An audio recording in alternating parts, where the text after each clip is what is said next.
The hero of our story is the strongest sage, who saved mankind from the invasion of monsters, and their king but exhausted by the deadly battle. He died fortunately for him. This is not the end. He is reborn in the body of a boy 50 years later, and enters the Academy of Magic, to become the strongest again. Will he succeed? Let's find out. Atsumu wakes up, shocked to find he's alive despite using all his magic. He questions the situation, and doesn't believe he's still alive. Looking at himself in the mirror, he's shocked by his new appearance. A doctor enters the room along with a nurse. She addresses our boy as Kusanagi, and he becomes more confused. As he hears the unfamiliar name, the doctor asks him to lay down, and tries checking his injuries. He removes the bandages and is surprised to find that the protagonist has been healed. Completely, he is unable to believe what he's seeing. The doctor remembers. He was in horrible condition just the other day, after a traffic accident and losing consciousness. He wonders how the boy has already healed so quickly. The doctor thinks it's like being healed by holy magic. Kusanagi is confused to learn about the traffic accident, and reveals that his body can automatically heal itself using holy magic powers. He asks the doctors if his magic power has run out, but they don't understand what he's trying to say. He tells them he was in the middle of fighting monsters during the calamity. The doctor and nurse both get shocked by his words. The doctor asks the boy if he still remembers his name, and the year it is right now. Ichikami states his name and believes it is still 1970. But the doctor assumes he is experiencing a sequela, and calls it a memory impairment issue. The doctor informs the boy that his real name is Kusanagi Minato, and the current year is 2022. Kusanagi becomes confused, and it's hard for him to believe all of this. He looks at the doctor, and assumes the guy is telling the truth. He notices a TV and wonders how it is so thin, and has such a clean image as well.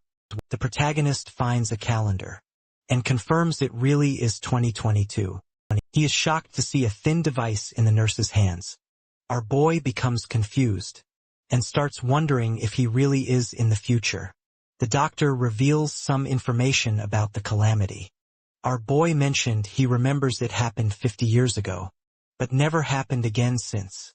The protagonist is unable to believe his words, and questions what happened to all the monsters. The doctor calls it a peaceful era, and reveals that there are barely any monsters now. Kusanagi finds out the world has finally achieved true peace, and becomes relieved. He thanks God and starts smiling. The doctor tells him that Ichikami, the person he is talking about, died in the calamity 50 years ago. He is considered a hero, who sacrificed his own life to save the world. The doctor doesn't believe Kusanagi is Ichikami Atsumu. Our boy assumes he died 50 years ago, and somehow was able to reincarnate into Kusanagi Minato. He does not understand how this happened. And as a week passes by, he finally enters his apartment, and checks out Kusanagi's room. He feels sad as he learns about the old Kusanagi's life. His parents passed away when he was just a little kid. He also got kicked out by his new foster parents, and was sent to a shitty boarding school. Ever since all this happened, Kusanagi has been surviving, using his parents' inheritance. The protagonist has never heard of something known as reincarnation, magic. He wonders if the reincarnation he is experiencing is the work of a god. Maybe it all happened randomly. He looks at Kusanagi's Magic Academy card, and remembers that back in his days, there was no such thing as a Magic Academy. He finds it interesting. All of a sudden, his phone starts ringing. He wonders what it is and picks up his phone. He sees someone named Tadano calling him, but doesn't understand what he should do. Kusanagi decides to ignore it and throws away his phone.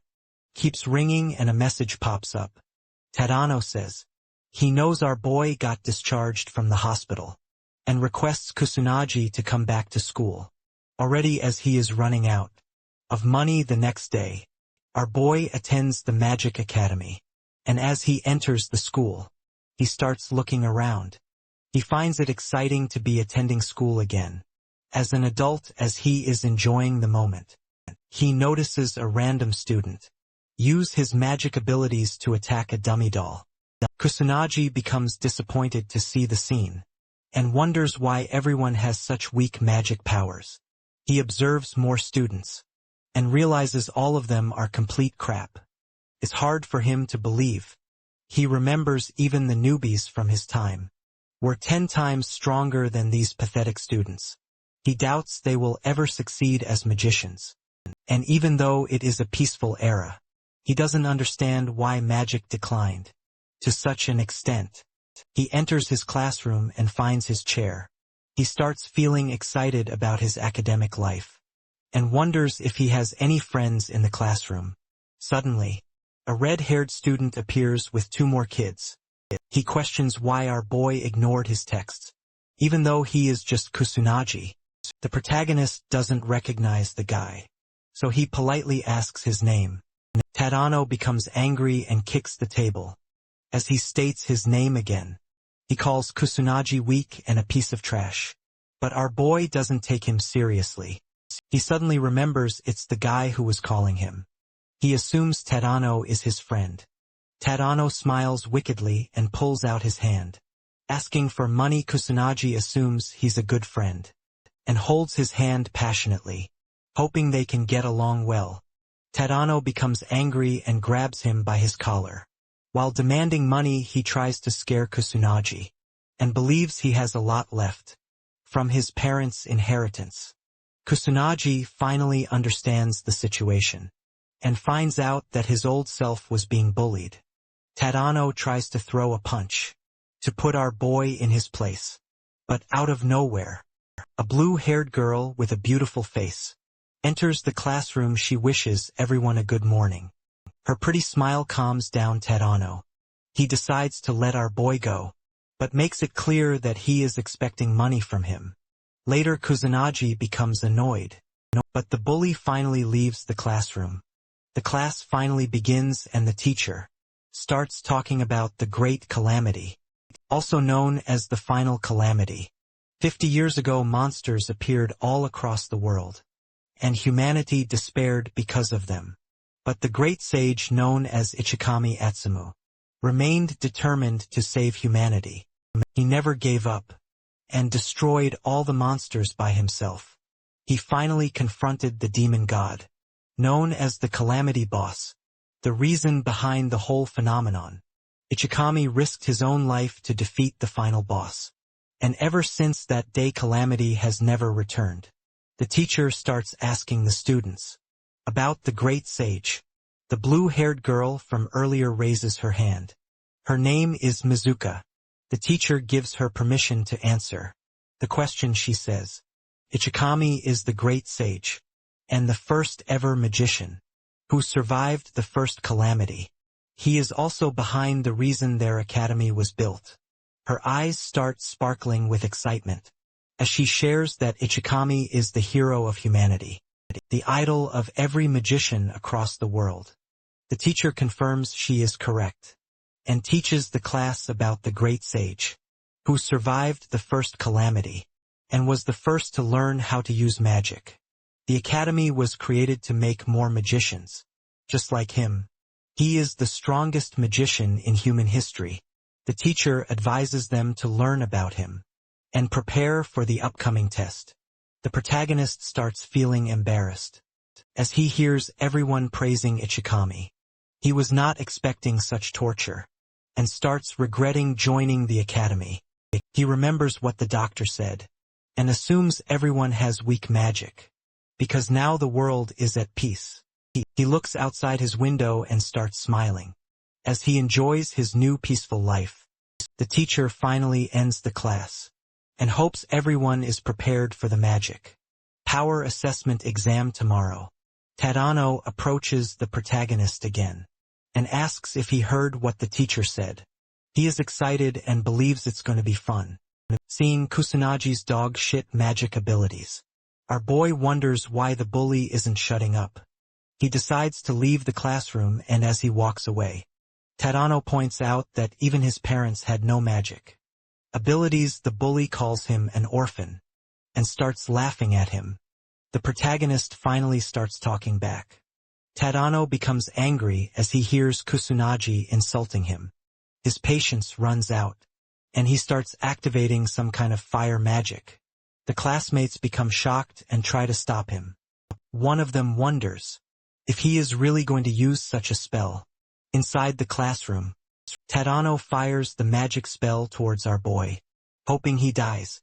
The blue-haired girl moves forward to stop him, but she ends up being too late. As he sees the fire blast coming towards him, the protagonist stands completely unfazed. The magic attack hits him hard, and all the students step back. Mizuhara calls it stupid and warns him not to use magic in such a meaningless fight. Not wanting anyone hurt, Tadano defends himself, blaming Kusunagi and refusing to accept his fault. The students grow concerned about our boy, but as the smoke clears, Kusunagi comes out unscathed. The students are surprised, and he admits he got caught off guard. Tadano, scared, questions why Kusunagi is still standing, despite taking the magic attack head-on. Our boy can easily defend against level 1 magic with his barrier without using powers. He tolerated the insults because Tadano is just a child, but now believes he must be punished. With a cold expression, he moves toward the bully. Tadano sweats anxiously, and Kusunagi unleashes his magic. The students freeze, unable to move, all questioning what's happening. Mizuhara wonders what's going on. Kusunagi walks toward Tadano. Moving his hand forward, Tadano nearly shits himself. But the teacher intervenes, entering the classroom and asking about the sound. He questions if anyone is using magic inside. Kusunagi assures him there's nothing going on inside, believing the magic came from outside. The teacher remembers no magic activity today, but our boy says someone outside their department might be practicing. The teacher demands an explanation for the smoke, and Kusunagi answers it came from outside. The teacher believes him, orders the class to return to their seats, and resolves to find the culprit. Kusunagi apologizes with a smile, and decides to create false evidence to close the case. All the students, including Mizuhara, are surprised. Tadano grits his teeth in frustration. The protagonist believes the students are weak, and doubts they can kill a monster. Though the calamity ended 50 years ago, he knows dangerous monsters may still exist. He decides to check it out. At night, he enters old Shibuya using magic circles, observing the ruined city, and remembering what it looked like in his past life. He finds no monsters and assumes the police handled it. Suddenly, he senses a monster's aura and a human nearby, and quickly moves to investigate. A monster corners a white-haired girl, who cries in fear and begs for her life. The monster moves to eat her, but the boy intervenes. The monster roars in pain and dies in one attack. The protagonist notices a police badge on her clothes.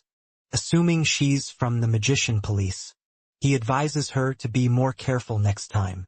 She thanks him, but he summons circles and leaves. She wonders who he was thinking he's a great magician, but questioning how he defeated the monster. Without chanting, Kusunagi feels glad his face is hidden, not wanting attention since he's newly reincarnated. He's surprised to see a police magician almost die to a weak monster, and assumes even the police are weaker now. He doubts people from this era can defeat monsters. The whole new generation, including students and police, is much weaker than before. He smiles, realizing humanity needs his powers again. He starts moving, deciding to defeat all the monsters in the area. The next day at the academy, the teacher asks everyone to get ready for the magic power test. He hopes they measure both attributes and the amount properly, as they're crucial if they want to pursue a magician profession. Our boy questions why his powers can't be measured without the weird device, understanding its necessity for students. but wondering how a teacher can be unaware that magic. Perception is a foundation of magic. Mizuhara steps forward and asks if it's the right time. The students notice them talking and wonder why Mizuhara is calling Kusunaji out. She introduces herself as the second daughter of the noble Magic House Mizuhara Yuka. He doesn't understand what a noble family is, so she explains. It's one of the 4 leading noble houses. Heads of magicians. He doesn't recognize her and remembers no noble families during his time. Observing her weak magic, he wonders why she brags about her family of prominent magicians with such a pathetic magic level. Mizuba asks why he's uninterested, hoping he'd be more grateful. Tadano grits his teeth in jealousy, wondering what they're talking about.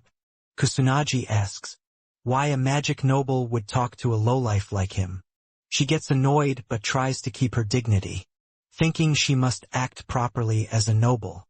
He questions if she has a mental issue. Mizuhara recalls the magic blast that did 0 damage to him yesterday, and wonders if there's a reason behind it. She tries to bring it up, but the teacher interrupts, telling the students to get ready for measurements. Kusunaji takes the opportunity to walk away smiling. Mizuha decides to wait and see his real powers.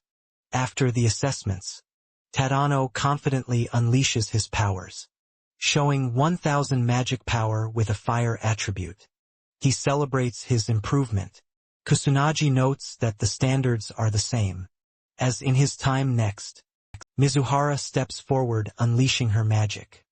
Her attribute is water, and her magic power is 2000. Everyone is surprised, and the teacher praises both her and Tadano, saying they're at the top and will make great magicians. The students start praising them too. Kusunaji, disappointed, calls it a joke, thinking 2000 magic power is no better than amateur level. Mizuhara looks smug, trying to show off her noble family's power. He wonders why she's proudly looking at him. Suddenly he hears the teacher call him for assessments. As he walks toward the device, he hears students talk about his results. Last year, despite excelling in studies, he ranked lowest in magic. Tadano, thinking Kusunaji has 0 talent, looks forward to seeing him embarrass himself. Mizuhara wonders how much power Kusunaji is hiding, but doubts he can surpass her. Irritated, Kusunaji remembers standing out in his past life, which was annoying. He considers holding back, but decides to go all out, unleashing everything with a smile, and challenging the machine to handle the power of the greatest sage in history. The machine glows, and a beam of light shoots out of the building, noticed by 2 students from different classes. Mizuhara is confused, as the machine starts acting strangely. It glows more before a huge explosion breaks it. The students scramble to save themselves from the blast. Our boy is disappointed the machine broke, thinking he barely even tried. He doubts any of his classmates could sense his magic power. The teacher, concerned, asks if everyone is fine. They assure him they are. He asks Kusunaji if he's okay, commenting that he got lucky, standing in the middle of the explosion. The teacher wonders if the device malfunctioned. He's worried. It's now impossible to measure Kusunaji's magic power and attributes. Kusunaji asks why he's so concerned. The teacher says he was hoping to split the students into groups for combat class, but can't decide without the assessment results. The teacher asks Tadano to take Kusunaji in his group. Tadano agrees, seeing an opportunity to bully our boy. The teacher is relieved, glad it's Tadano. The bully approaches Kusunaji, saying he looks forward to their combat class, his face twisted with an evil expression. The students reach Old Shibuya, and the teacher explains that there are still a few monsters living inside the city, which was destroyed by the Great Calamity. The magicians and police regularly come to this abandoned city to fight the monsters that are still living here. The students of the academy are also required to help with this, For some reason the teacher assures them not to stress, since most monsters have already been taken care of by the pro-magicians and police officers. Our boy wasn't expecting a practical class. He hopes the students can take out a few monsters, since they'll be working in groups. He remembers coming here last night, but feels weird as he senses a few monsters nearby. He remembers that he cleaned the place properly. Yesterday he doesn't find any signs of disaster nearby, and questions why more monsters keep appearing in Old Shibuya. He hears a few girls talking about competing with each other, despite it being a practical class. Our boy is surprised to see the students acting so carefree. Mizuhara carefully observes Kusunaji. For some reason the teacher starts the practical class and hopes everyone can work with each other well. Tadano notices the protagonist and calls him. He approaches our boy with his group and advises him to stay where he is and avoid getting in their way. Tadano makes it clear he won't go easy this time. If Kusunaji gets carried away like before, the protagonist doesn't understand why. They don't just ignore him if they hate him so much. Tadano becomes angry and orders him not to talk back. He doesn't understand why Mizuhara still talks to Kusunaji even though he's totally trash. Our boy is astonished to hear this and finds out that Tadano has feelings for Mizuhara. Tadano becomes enraged. The protagonist notices something, and the bullies try to attack him with their magic powers, but he warns them to stop. Tadano makes it clear that his apology won't work. This time Kusunaji asks him to look behind, but Tadano believes he's trying to play some kind of stupid trick. To save himself, Tadano looks behind, and the whole group of bullies finds a tall monster. Standing behind them, they all start sweating anxiously and question why. There's a demon soldier in this abandoned city.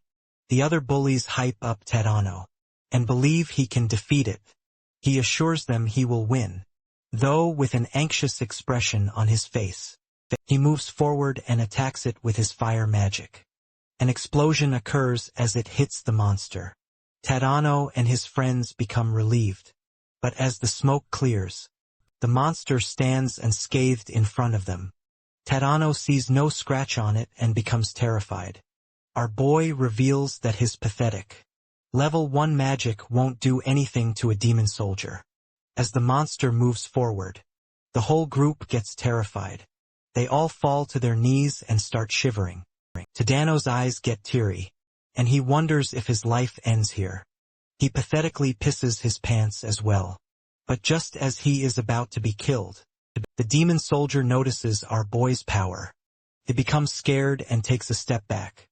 Kusunaji moves forward and is surprised that the monster was able to sense which one of them is the strongest. He faces the demon soldier himself and unleashes his power. The monster starts going all out as well and summons multiple magic circles. Tadano and his group doubt the protagonist can defeat it. They all accept their death. The monster pulls out some level 2 magic called Rock Break. A huge rock is about to hit our boy, but he stands unfazed and smiles. He pulls out a level 1 magic called Fire Arrow and throws it toward the demon soldier. His fire arrow completely destroys the rock. Thrown by the monster, it hits the demon soldier as well, and a huge explosion occurs. Tadano and his gang partners open their eyes. They're shocked to see the monster died. Tadano questions what's happening and wonders if Kusunaji is behind all of this. He doesn't believe it and thinks it's impossible for someone like Kusunaji, but our boy lets him know that if he is the one using it, even level 1 magic is enough to defeat the demon soldier.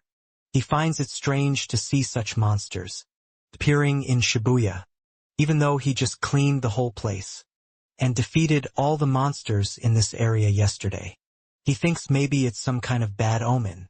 Before a big disaster, the protagonist wonders if he should take the whole situation seriously. Suddenly he gets flashbacks of the destruction he saw. In his previous life he had to watch many people including his loved ones, die in front of him. He becomes a bit sad and squeezes his fist. The protagonist becomes determined to save humanity, even if the calamity ends up happening again. The other bullies admit they saw Kusanagi defeat the demon soldier. They wonder if it's the same Kusanagi they know. Tadano becomes frustrated and punches the wall. He feels angry and doesn't understand what's happening.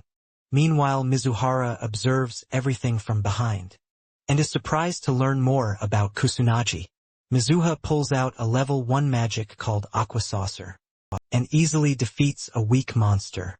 Her classmates are astonished, so they start praising her. She feels irritated and wonders why ordinary people get impressed so easily. She believes it's just because she's a genius. Suddenly she finds Tadano's group. Mizuha asks her group members to handle the rest and leaves. She thinks Tadano might be bullying the protagonist again and feels excited. She quickly runs to watch them, so she doesn't miss this opportunity. She stands behind a wall and takes a peek. Mizuha becomes shocked as she sees a demon soldier. She doubts they can take such a monster on in battle. But despite being scared, the girl decides to help them, since she belongs to the Mizuhara family. She is confident she can do something. Mizuhara runs toward the group, yelling at everyone to start running. Suddenly, a huge wave of fire magic gets launched in front of her and hits the demon soldier. Kusanagi takes down the strong monster in one attack. Mizuha is shocked and wonders if our boy is behind all of this. She remembers Kusanagi used to be a shy kid with trash magic powers. The girl is unable to believe she's looking at the same Kusanagi she was watching closely and didn't even hear any chanting. Mizuha doesn't understand how it's possible for him to defeat a demon soldier with just level 1 magic, without even chanting a single spell. It's all too hard for her to believe. She understands that every demon's strength is determined by the number of crystals they have on their body. This method is also used to establish a ranking. Between demons, magical beasts are rank 6. Demon soldiers are rank 5. Demon captains are rank 4. Demon generals take the 3rd rank. The demon king comes at rank 2. And lastly, the strongest demon, also known as the demon god, is rank 1. These numbers are all fixed for each demon, so every modern magician knows at least level 3 magic is required to defeat a demon soldier. She doesn't believe level 1 magic is enough to beat it. Kusanagi starts walking in her direction. She knows she has no reason to hide, so she peeks again and looks at the protagonist. He calls her out for peeking around like this. She becomes embarrassed and questions how he found out. Our boy thinks it would be stupid not to know. Since she is a mage, Mizuhara gets confused. He's disappointed to see they really can't sense magic at all. The boy starts walking away. She tries to stop him, but he doesn't listen and keeps moving forward. Mizuhara demands an explanation and starts running behind him, but finds no one in the alley. Kusanagi jumps up a building and feels irritated as he sees the girl doing her best to find him. He decides to check around for monsters and learns there are no demon soldiers in the area left, but the number of magical beasts is still a lot. After seeing Tadano's pathetic performance in front of a demon soldier, he doubts other students are capable of taking on magical beasts. The protagonist decides to get rid of a few magical beasts. His body starts glowing suddenly as he activates his magic. He's able to cover the area around the abandoned city. So he pulls out 2 magic circles and uses his level 2 magic, called Barret. Multiple beams of light shoot out into the sky and spread across Shibuya. Tadano and his group notice the beam of light. They think they are seeing shooting stars. Mizuha recognizes it as magic and wonders who unleashed multiple magic abilities at once. Somewhere inside Shibuya, 2 students become surrounded by magical beasts. They become hopeless as they see multiple monsters approaching them at once. They both give up and accept their fate. But as the monster moves forward to kill the girl, suddenly stops and starts screaming in pain. As it gets hit by the strong beam of light, the students ask each other if they're fine. The protagonist watches everything from above. He feels amazing killing all the monsters. He sees all of them dropping dead, and suddenly realizes he overdid it, and ended up killing almost all the monsters. In Shibuya, Kusanagi becomes concerned, and wonders if the class will still proceed after this. He regrets not holding back. He uses his magic circles to move around the city, and finds a hidden alley to land. He doesn't want to hide his powers more than necessary, but all the attention is annoying. He joins his classmates and teachers. The teacher checks a magical beast's dead body, and wonders why so many are left. He thought most had already been hunted down or died. He believes a skilled individual just killed them, since killing a monster in a single strike isn't easy. He remembers the magic that killed the monsters. He knows firing so many magic bullets falls under the null attribute. Astonished, he admits he's never seen such a thing before. He admits things would have gotten out of hand without the magic bullets. Knowing even firing 2 is an impressive feat. The teacher is in disbelief, and understands that if the number reaches 6 or more, no average student can use such magic. The students yell in frustration, asking why they had to face so many monsters, and almost lose their lives. The teacher bows and apologizes. He recalls confirming with the police that most monsters had been wiped out already, and regrets not double-checking with the school. He genuinely apologizes for putting the whole class in danger. A female student asks if someone came to save them. The teacher says he has no idea, but adds that it wasn't the police or an official mage, but likely some illegal magician. He thanks the unknown savior in his heart. Our boy smiles as he listens to the teacher indirectly praise him. He notices a few students discussing his magic bullets, all wondering what they were. Kusanagi is relieved to see everyone is okay. Even his bullies. Tadano grits his teeth in frustration. The whole group of bullies stares at the protagonist. Mizuhara remembers seeing Kusanagi defeat a demon soldier alone, with just level 1 magic, followed by some kind of infinite magic. She wonders if Kusanagi is behind both. Fire and null are different attributes, and she doubts any student can have both. Even Kusanagi she calms down, thinking it's impossible for him to have 2 attributes, and assumes someone else is behind the null attribute. She still doesn't understand how Kusanagi defeated the demon soldier alone. Tadano's group suggests he might also be behind the laser beams.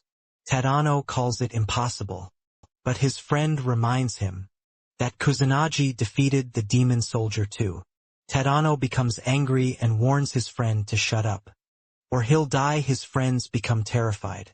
Tadano makes it clear he'll never believe someone like Kusanagi is capable of such feats. He thinks Kusanagi is hiding something. His lackeys agree, and remember how much of a coward Kusanagi is. Tadano screams in rage, saying he'll prove Kusanagi is cheating. He's determined to push Kusanagi into a corner, and force him to reveal his true identity. After school, Kusanagi walks out, and gets surrounded by a huge gang of bullies. Tadano steps forward and says he's been waiting patiently. The protagonist feels irritated, and advises them to put that persistence into learning magic instead.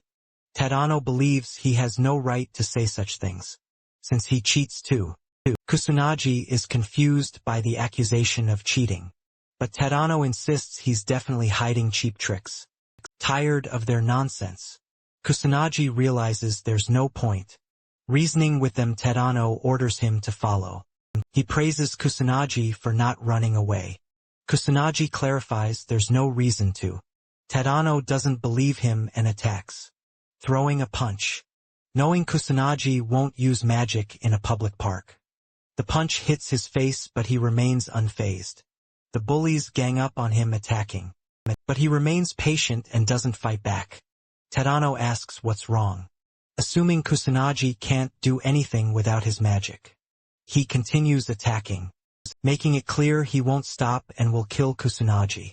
Even if he begs, the protagonist feels disappointed. Their attacks don't even scratch him. His magical powers automatically defend him from any physical attack. Annoyed, he decides to act hurt to satisfy Tadano. Suddenly someone appears behind and questions why they're attacking Kusanagi. Tadano looks back and sees it's Mizuhara. The bully becomes embarrassed and tries to clarify. He tells Mizuha they're just playing around. She doesn't fall for his bullshit and calls him out for bullying Kusanagi.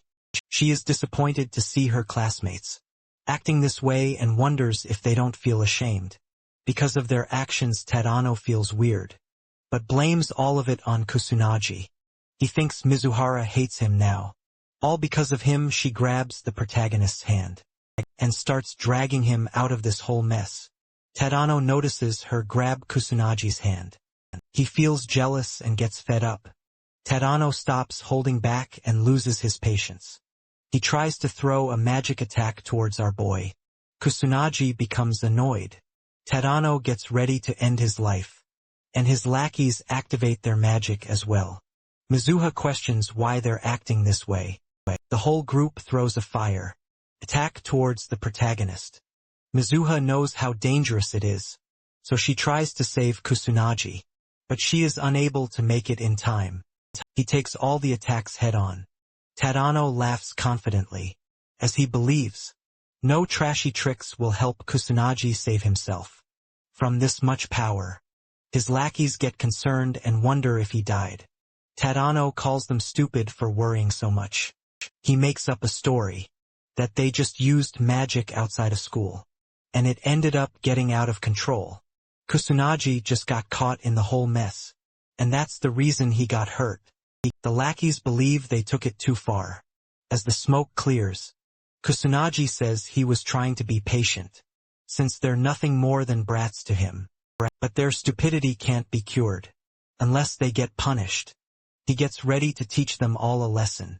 Tadano is surprised to find him alive, even though they threw such powerful magic spells at him.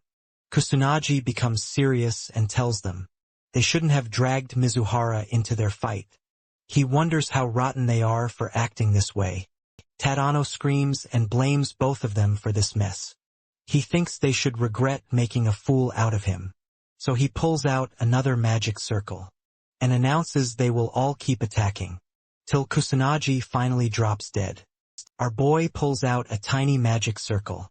The bullies laugh at him and call it crappy. They assume he's bluffing, and all of them attack at once, with everything they have, hoping Kusanagi finally dies. The protagonist uses magic drain. Weird green tentacles come out of the small circle and grab the whole gang. They all become terrified and try to free themselves, but fail miserably. Their strength gets sucked out, and the bullies start falling unconscious. Tadano and his lackeys stop moving. Kusanagi is disappointed. He was expecting them to last a little longer than this. He hopes the bullies reflect after this and get their shit together. Mizuha becomes confused. She wonders if she saw magic just now. She is surprised to see the whole gang got knocked unconscious, but doesn't understand how it happened. Kusanagi gets up and tries to leave, but Mizuhara stops him and asks what happened. She asks about the magic as well, and remembers he couldn't even cast a weak spell just a few days ago. She questions who he is. The protagonist becomes annoyed by her behavior and questions her. He advises her to do something else instead of asking so many weird questions. Mizuha starts blushing. She shows her gratitude and thanks him for saving her. The girl requests him to now answer her questions, but she doesn't find him anywhere. She becomes embarrassed and questions why he left her. Again at night, Kusanagi enters old Shibuya again and uses his magic circles to move around. He had a bad feeling during the daytime, so he decided to come and check what's happening. He finds more monsters in the area. Even though he killed all of them during the daytime, he believes it might be some kind of bad omen. The protagonist is confident he can handle it all alone, if the monsters are only appearing in Old Shibuya. But he's able to sense more in other places. He thinks it might be too much for the police, and there's barely any good magicians as well. But he doubts. He can defeat monsters all across the country alone. He doesn't know what to do, so he decides to form a plan. First, he thinks of starting by wiping out all the monsters in Old Shibuya first. While avoiding any kind of attention, he uses his magic bullets again and kills multiple monsters at once. A drunk guy enters a dangerous place. Without realizing it, suddenly a monster appears behind him, but it gets taken care of by the protagonist instantly. The guy notices him, but blames it on his imagination and starts leaving. Our boy hopes he didn't get seen by the guy. He uses his magic circle and jumps out. Someone catches him and records everything on his phone. The guy feels astonished and believes his video will definitely go viral. He doesn't waste a second and post it online. The next day, Tadano, Kusunaji and Mizuhara are called out by the principal. The class teacher says he was informed that some students used magic outside the school grounds, and makes it clear that any students caught will be expelled without hesitation. He allows them to explain themselves. Tadano points to the protagonist and tries blaming everything on him, claiming our boy came looking for a fight. Kusunaji feels impressed by how easily Tadano lies, and realizes he has no other choice but to speak up and defend himself, even though it's very annoying. As he's about to say something, Mizuhashi speaks up and defends the boy. She tells the principal they're all spitting lies, and reveals that Kusunaji was the one being bullied by Tadano and his friends who fired magic attacks at him first. The teacher listens carefully and finds out our boy used magic too. She calls it self-defense and thinks it's not his fault, since he had no other choice. Kusunaji is surprised by her. Tadano tries to tell the teacher they're innocent too, but Mizuhashi shuts him up and calls him out for his actions. She calls him a bad person for bullying Kusunaji, and then blaming everything on him. When faced with consequences, she doesn't understand how he's not ashamed of himself. Tadano calls the protagonist trash and says he doesn't deserve to be in this school, justifying his actions by saying he was just trying to clean up the trash. Mizuhara makes it clear that he's the trash and not worthy of the academy. Tadano, still arrogant, says he's at the top of the class and the only one worthy of standing beside her. Kusunaji doesn't deserve it. She doesn't understand what he's talking about. Tadano warns her not to cover for Kusunaji and to open her eyes, advising her to become his woman. She's disgusted and tells him there's no chance she would ever choose trash like him. Tadano is shocked by the rejection. She rejects him for his violent nature and calls him stupid for confessing in such a weird situation. Our boy understands why she said that, but thinks she overdid it.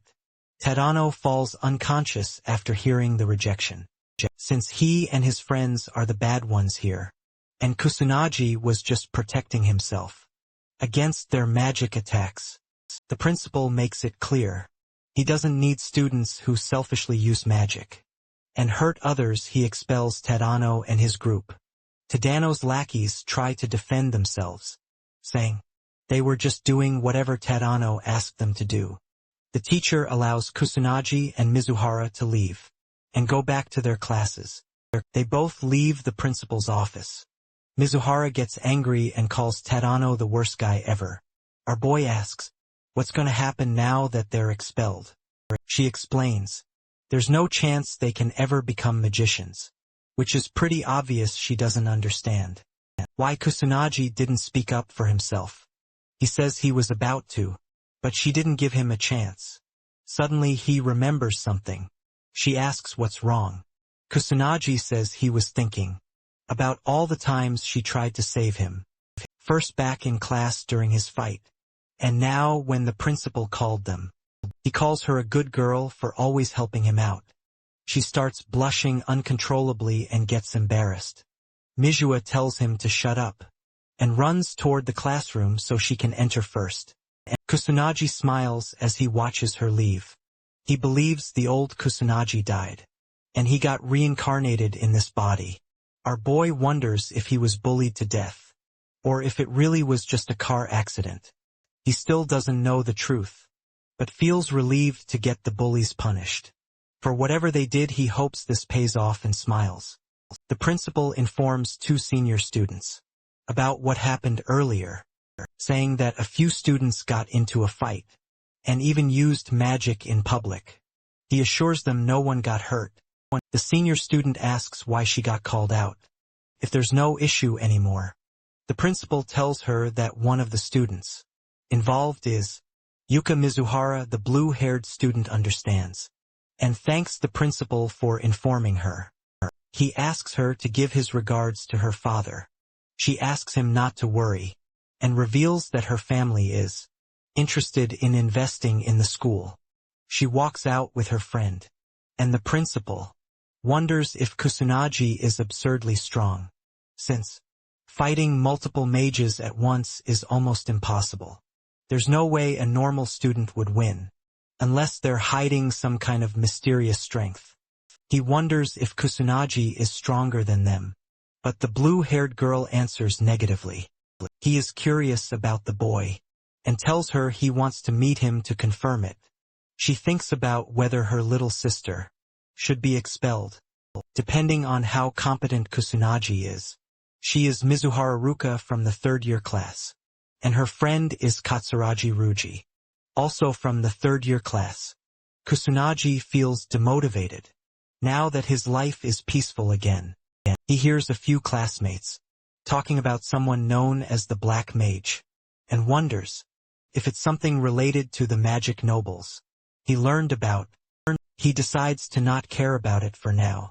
The teacher appears and calls Kusanagi outside for the assessment test. He explains that the students who couldn't be measured last time now have the chance to take the test again. Mizuhara notices what's happening and feels glad, as she can finally learn more about our boy. Suddenly she notices her older sister Ruka, Mizuhara and Katsuragi entering. She wonders why her sister came. Out of nowhere, the teacher announces Kusanagi's turn, asking him to start the magic power assessment test. Our boy remembers he destroyed the machine last time, so he decides to be more careful and hold back. He tries pouring out his magic power, but suddenly starts feeling weird. Extreme fatigue hits him, and he begins breathing heavily. The teacher asks if he's okay, noticing the machine and checking the results. Mizuhara and the teacher are shocked to see that, for some reason, his attribute is none, and his magic power turns out to be only 100, which puts a smile on Katsuragi's face. Two students talk about Kusanagi, calling it the lowest magic power in their batch, and labeling him useless, since he doesn't even have an attribute. Katsuragi assumes there's no truth behind the story they heard from the principal, and doesn't believe the protagonist defeated all the delinquents on his own. Ruka feels disappointed and decides to leave, as they have no reason to stay anymore. The students notice Kusanagi is tired, just from the assessment, and they can understand it, since his magic power is extremely low. The teacher tries to comfort Kusanagi and tells him, magic power isn't the most important thing. Mizuba, however, doesn't believe her eyes. She remembers seeing our boy defeat the demon soldier all by himself and knows he can use two attributes, fire and null, at the same time. She wonders what kind of trick he's using, as she's never heard of mages hiding their magic power by somehow adjusting it. The protagonist feels relieved and is happy with the result. He performed some kind of magic manipulation to alter the results, even though it's taking a toll on his body. He feels confident and thinks he's finally gotten a grip on it, As he leaves the room, our boy finds Mizuhara and learns she was at the assessment room. Out of curiosity. She tells him she just came out of curiosity. Suddenly Ruka stops both of them inside the school hall. Kusunaji asks who they both are, and she introduces herself and Katsuragi. He recognizes her family name and questions if she wants something from him. She says she has zero interest in him and walks toward her little sister. Mizuha becomes concerned and Ruka disappointed. Learns her sister couldn't even win against a few delinquents. She also learns Mizuha was saved by someone with 100 magic power and asks if all of this is true. Mizuha confirms, which makes her sister angry. She orders Mizuha to just quit the academy. Mizuha doesn't understand why. She's saying all this for no reason. Ruka reminds her that she hasn't won a single match. Whenever they fight, whether it's academic results, sports or magic craft, she loses every single time. Ruka doesn't believe Mizuha is good enough to become a mage. She thinks it's enough for Mizuha to quit the academy and join a normal school instead. Mizuha starts crying but is unable to say anything. Her sister confirms if she understands everything, and Mizuha anxiously answers. She does. Kusunaji finally intervenes and calls Ruka arrogant. She asks him to repeat his words. With a cold expression he points out how she's been talking nonsense without stopping, not even caring to listen to what her little sister has to say. It's clear to him that she's filled with arrogance. She makes it clear. It's a conversation between two family members, so he has no right to budge in. He's surprised to hear her calling it a conversation, when all he hears is her ordering around her little sister, without giving her a chance to talk. She becomes angry, but our boy continues, believing even she doesn't have the right to talk someone out of their way of living. He calls her out and tells her she's horrible for forcing her little sister to give up on what she wants to become. Ruka confidently says her incompetent sister doesn't have the talent to become a mage since she can't even defeat her. Mizuha starts crying and agrees with her older sister. She doesn't believe in herself and thinks she's been lying to herself all this time. She tried to convince herself she's a genius with the talents to become a mage, but she couldn't even defeat her big sister. Once Kusunaji confidently says she can win against Ruka, he starts smiling, confusing everyone. Ruka asks if he's challenging her, and he requests some time, since it's impossible for Mizuha to win right now. Ruka gives them 2 weeks' time, suggesting they have a 2-on-2 magic duel. He's surprised but agrees, calling it nonsense. He asks Mizuhara if she's willing to do it, with a smile on his face, and she calms down. Stopping her crying, Mizuhara becomes determined and agrees to participate in the challenge. Once it's decided, Kusunaji asks them never to bring up this matter again. If he wins, Ruka bets her sister will need to leave the academy. If she and Katsuragi win the fight, she warns them and makes it clear she's not planning to hold back, so they need to properly prepare and face the truth. After a while, Mizuhara and Kusunaji go to the rooftop.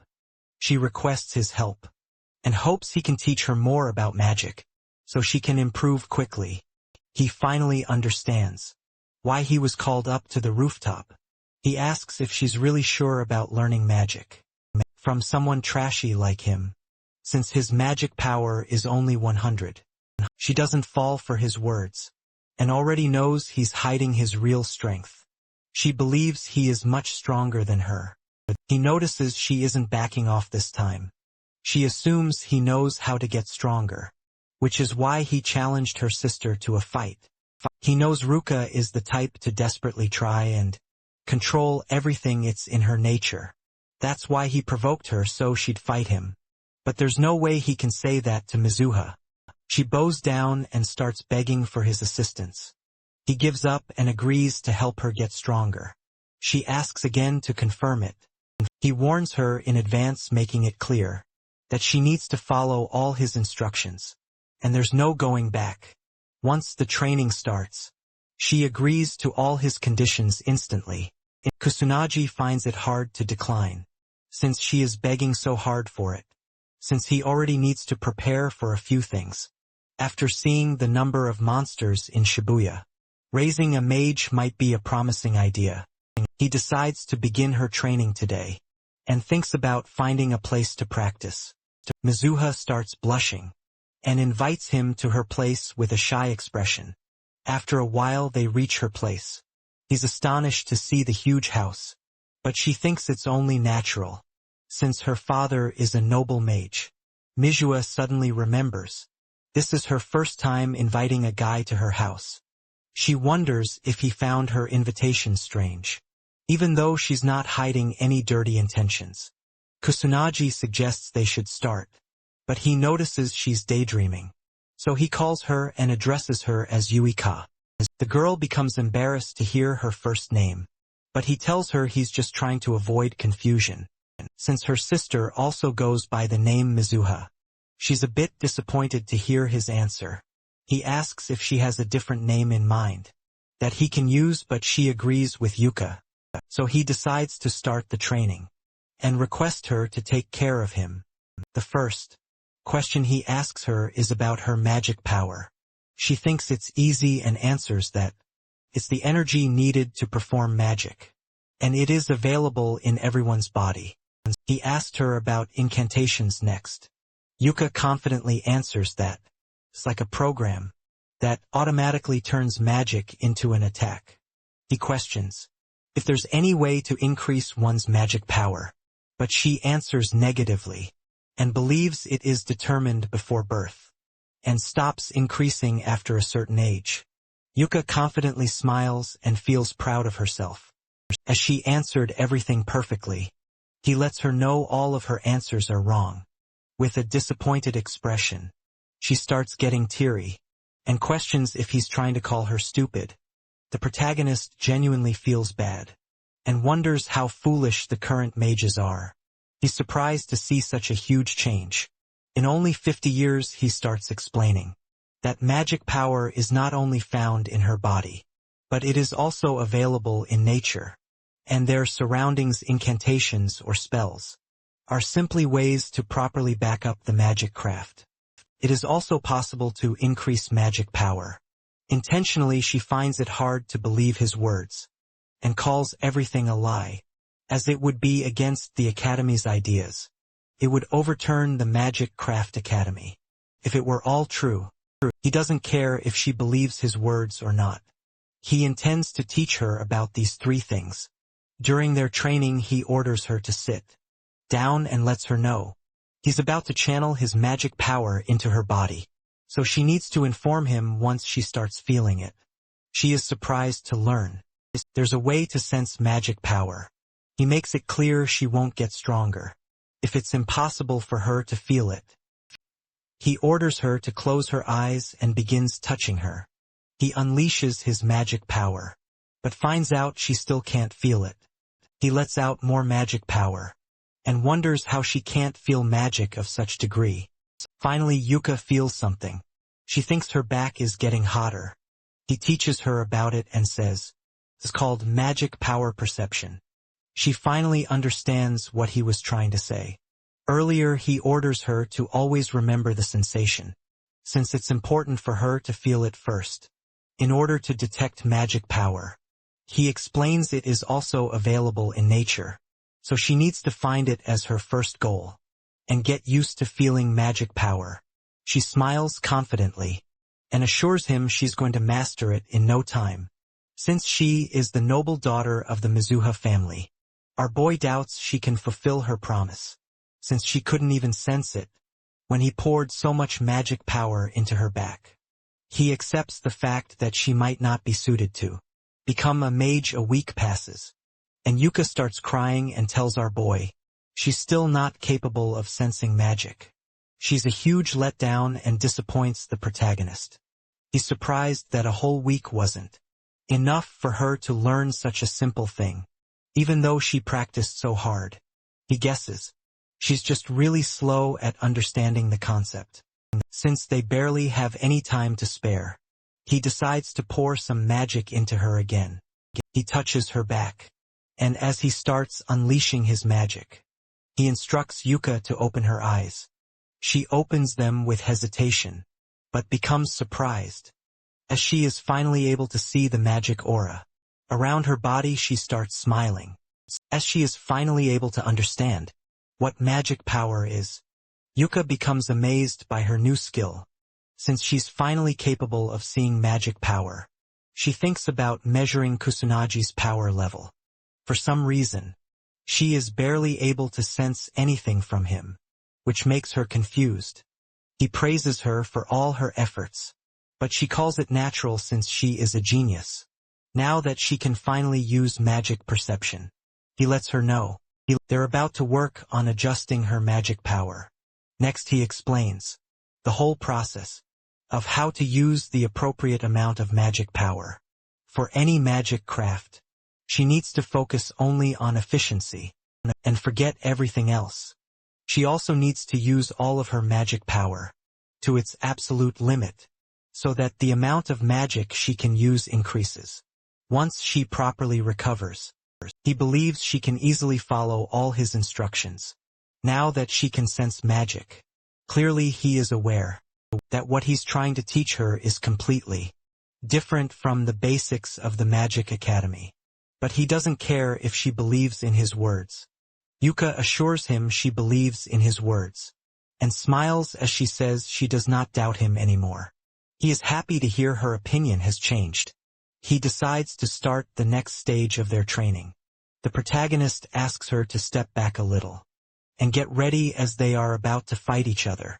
She confirms she does not mind, as she is looking forward to seeing his true powers. Yuka uses the first level of aqua sorcery and throws multiple water attacks, but our boy blocks all of them effortlessly, which surprises the girl. She does not understand how he blocked them. He used the first level magic barrier, using non-attribute magic. He makes it clear, if she can't even destroy such a weak barrier, there is no hope she's going to win against her sister. She becomes desperate and starts throwing ice bullets. He explains, she needs to keep moving even while throwing attacks, because stopping her movements will surely make her lose. If she is facing a capable mage, she becomes frustrated and throws more attacks, but finally gets tired and gives up. He explains it's wrong to use so much magic power without efficiency. If she is able to adjust the magic power she puts behind a spell, then she will finally be able to throw attacks. Without incantations, Kusanagi asks her to watch closely and shows how she's using magic. He throws a fire blast toward a dummy twice and also demonstrates how he uses magic. She understands. The magic power behind her attacks is less compared to his. He calls her right and explains she doesn't even need incantations to perform any magic. If she learns how to adjust her magic power, she finally understands. There is no reason to chant while performing a spell. He confirms it and explains. Her first step will be to learn how to shorten her incantations. Somehow, once she learns how to adjust the magic, she has no reason to use incantations. He believes it will be useful if she is able to shorten her incantations, so she won't have to waste any effort or magic power on incantations. This way, her magic craft will definitely become stronger. He orders her to get up and fight him again. She thinks it is too soon, but he calls it meaningless otherwise, and with a cold expression, orders her to train like her life depends on it. She becomes terrified after hearing this and falls down. He asks if she's fine and makes it clear they're going to do this daily from now on. He notices she isn't even hearing his words during the night time. Our boy enters Haruyuku. He recently sensed a few monsters in this area as well, and came to check even though he is constantly trying to eliminate all the monsters. For some reason the numbers still remain the same. Suddenly, he notices someone being attacked by a magical beast. He wastes no time and quickly rushes toward the kid. He's able to make it in time, and effortlessly defeats the monster instantly. The boy asks the little kid if she is okay. Instead of thanking him, she starts taking his pictures. He quickly leaves the area and wonders why she didn't even show her gratitude and started taking pictures. He thinks there is definitely something wrong with people nowadays. He decides to cover his face properly next time and leaves the place the next day. The protagonist starts training with Yuka again. She falls down real quick and gets tired. The days of their duel are getting closer. He believes her progress so far is not bad, but she is still nowhere near Ruka in almost everything. There's no chance she will succeed if she keeps this pace until the duel. He assures her and says, "It's fine if she wants to give up now." She gets up and tells him she has been compared to her sister her entire life. She has been forced to just give up multiple times now, since she always fails to beat her sister. But she's determined to keep continuing with magic, craft, and never give up on it. He makes it clear she won't ever succeed like this, but she tells him to be stricter instead. He agrees to it and decides not to hold back. She is happy to hear this and gets ready to fight. They both continue to train with each other, and he teaches the girl many things. As the sun is about to set, Yuka falls unconscious after the extreme training session, and Kusunaji ends up carrying her back. After a couple of days of training together, he finally tells Yuka she is ready to fight her sister. She falls on the ground in relief. Kusunaji praises her for the hard work and efforts. She starts smiling as she hears his words. On the day of their challenge, our boy asks her if she's ready to fight them. She answers positively, and as they're about to enter the academy, they both notice a huge crowd of people. A few news reporters surround them and confirm if they're really seeing Mizuhara, Yuka of the noble family. They request a few words regarding the magic duel and question if she is having a fight with her sister. Kusunaji becomes confused. She explains her family is huge, and since she's about to fight her sister, it's normal for the press to act like this. He is surprised to learn people care so much about two students fighting. He guesses it is because the Mizuhara family is very important. They all reach the training ground, which is surrounded by a huge audience. He thinks it is a bit too much, but she explains it is rare for students to have duels, so it's more like an event than a challenge. He's a bit surprised to learn all this.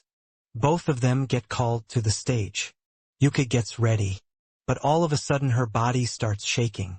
He assures her and tells her to just focus on working hard. She calms down and smiles. Yuka becomes determined and moves forward towards the stage. Without hesitation, he calls our boy a mysterious person and admits his words really reach her heart. Yuka and Ruka finally come face to face. Ruka is surprised to see her little sister didn't just run away. Yuka confidently confirms it. Ruka calls her rude for believing she can really defeat someone like her older sister, but Yuka makes it clear she is definitely going to succeed. Ruka decides to give her a chance and thinks she has definitely changed a lot in the past 2 weeks. Yuka is aware her older sister is strong. She realizes the difference between their magic power is extremely huge, but she believes in herself and knows she will definitely win. The beginning of the duel gets announced, and both participants get permission to start. Yuka wastes no time and pulls out her magic circle. She tries shortening her chance as well. Ruka begins attacking. Kusunaji observes the match and understands that moving around while shooting magic spells is the basics of a battle. He assumes Ruka is aware of the basics of the battle between two mages, at least in comparison to her. Yuika got so nervous. She completely forgot about the basics and didn't move during the battle. She doesn't have the advantage anymore, even if she reduces her chanting time. Ruka and Yuka attack each other with first-level water magic. Yuka is able to stand her ground against her older sister's attack. She's surprised by her capabilities and believes she has gotten stronger. Ruka admits. She has improved her strength in just 2 weeks. Yuka is happy to hear her older sister praising her. Ruka humbles her and tells her to stop giggling, as it was just a comparison. She's not getting praised. Ruka increases the level of her magic and throws a stronger attack. This time she uses second-level water blitz. Yuka is unable to handle it. She gets knocked down and falls beside the protagonist. He looks at her and knows she's good at enchanting now, which increased her chances of winning. But her older sister is simply too strong for her. Ruka calls him a cruel guy for not even helping her get up, even though he was protecting her before. He tells her there's no need to help her. Ruka doesn't understand what he's trying to say. Suddenly Yuka actually gets up and shocks her sister. Ruka doesn't understand how she's still standing, even though she got hit by level 2 blitz. Yuika makes it clear. She's definitely going to win this match. Yuika has nothing else besides magic craft going on in her life. Even if she ends up losing everything, magic craft is one thing she is never going to give up on. Yuika begins attacking again. Ruka starts attacking as well. She tries her best to stand against her older sister, determined to not give up, but she ends up falling down.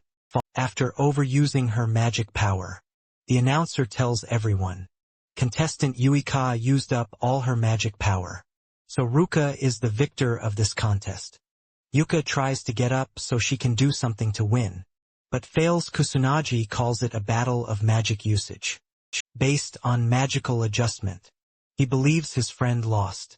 In terms of the amount of magic power, Ruka asks if he understands now.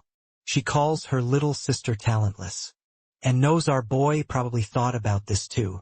He confirms she's completely talentless and very clumsy. She made such slow progress, and she is unable to properly perform whenever she is involved in a real fight.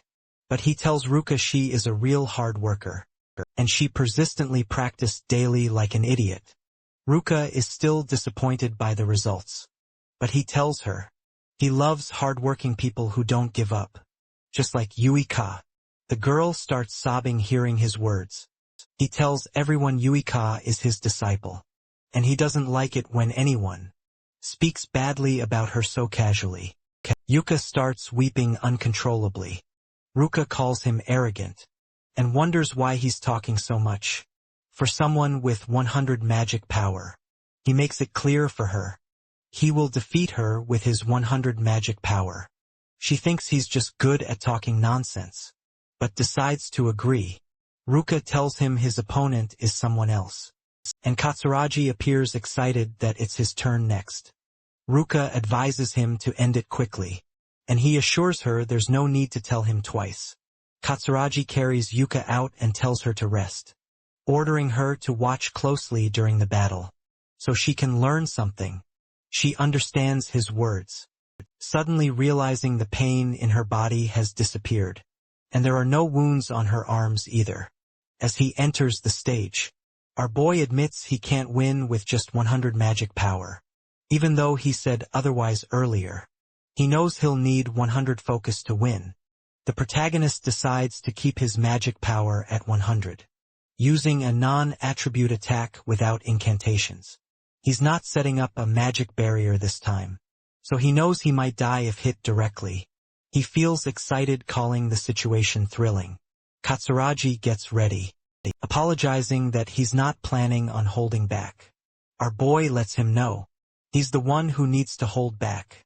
The audience cheers for Katsuragi, hoping he doesn't go all out, or the challenger might get badly injured.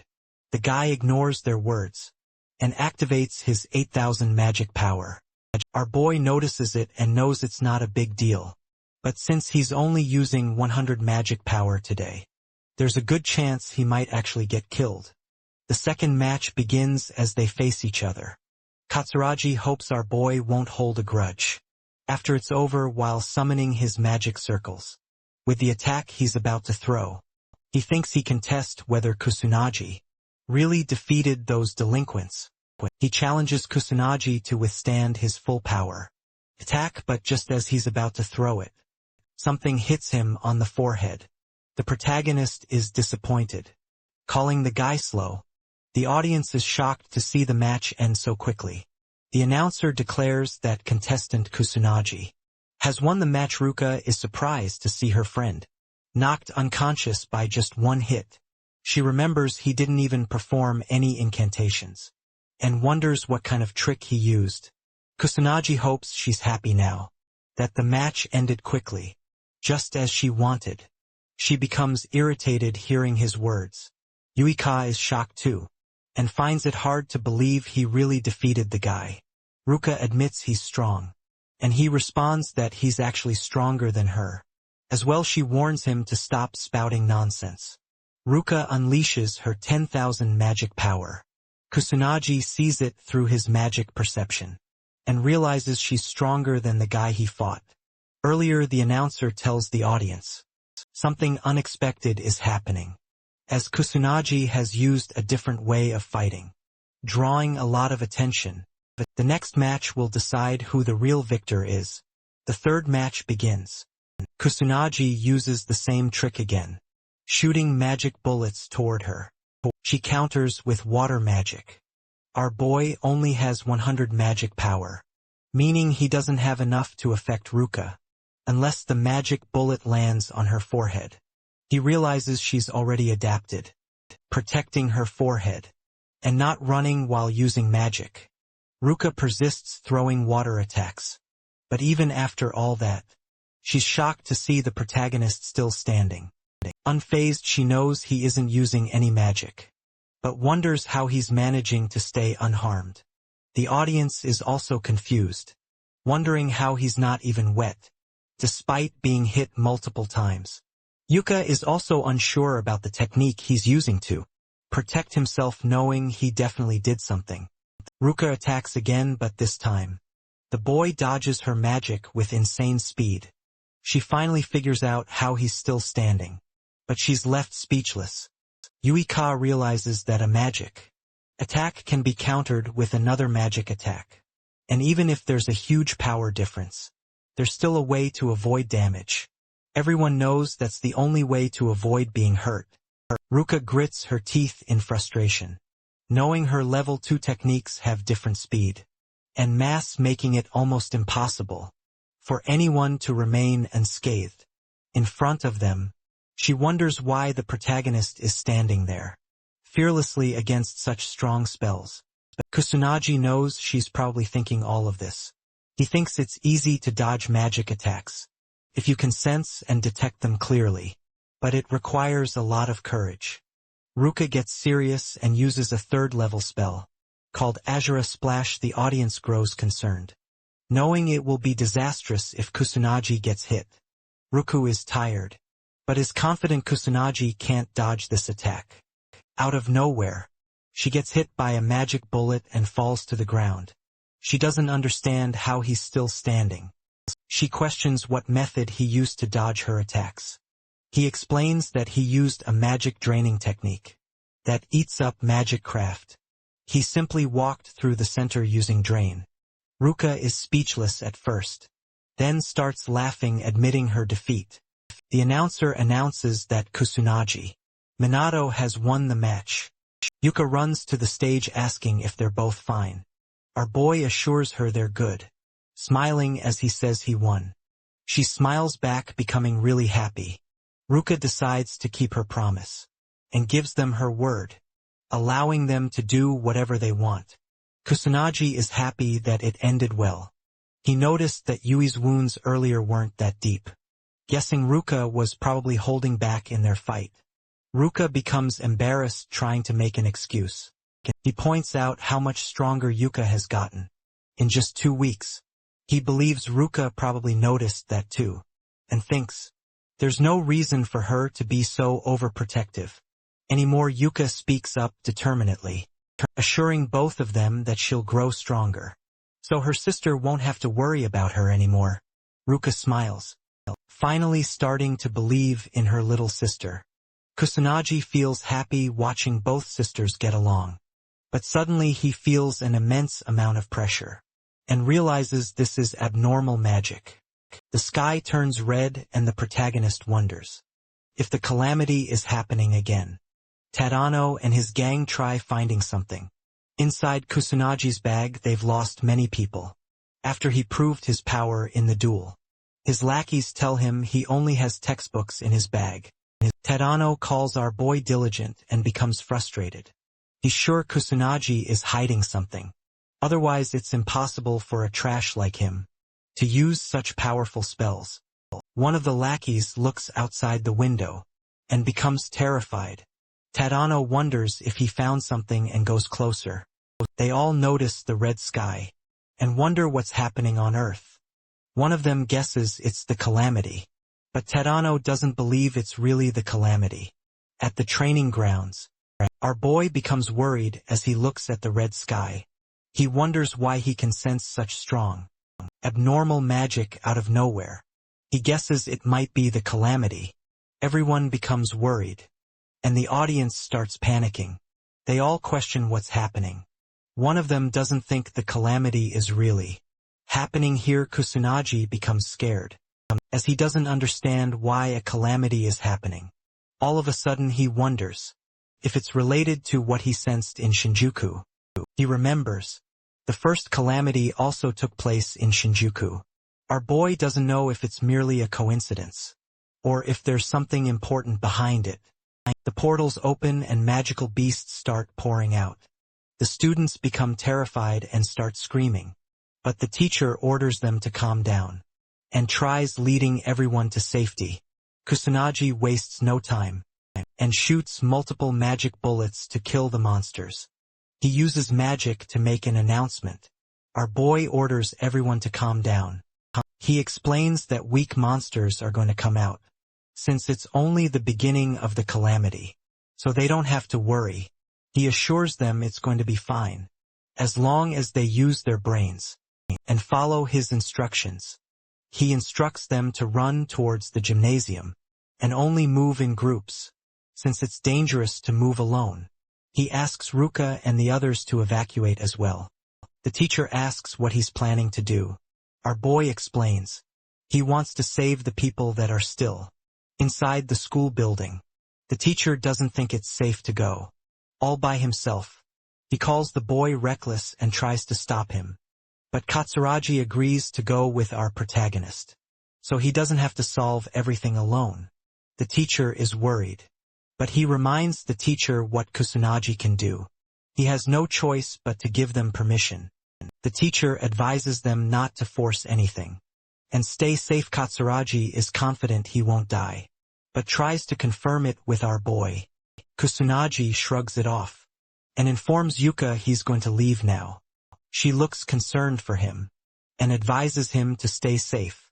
Katsuragi starts running and tells his junior he's going to go first. His insane speed allows him to cover 100 meters in only 10 seconds.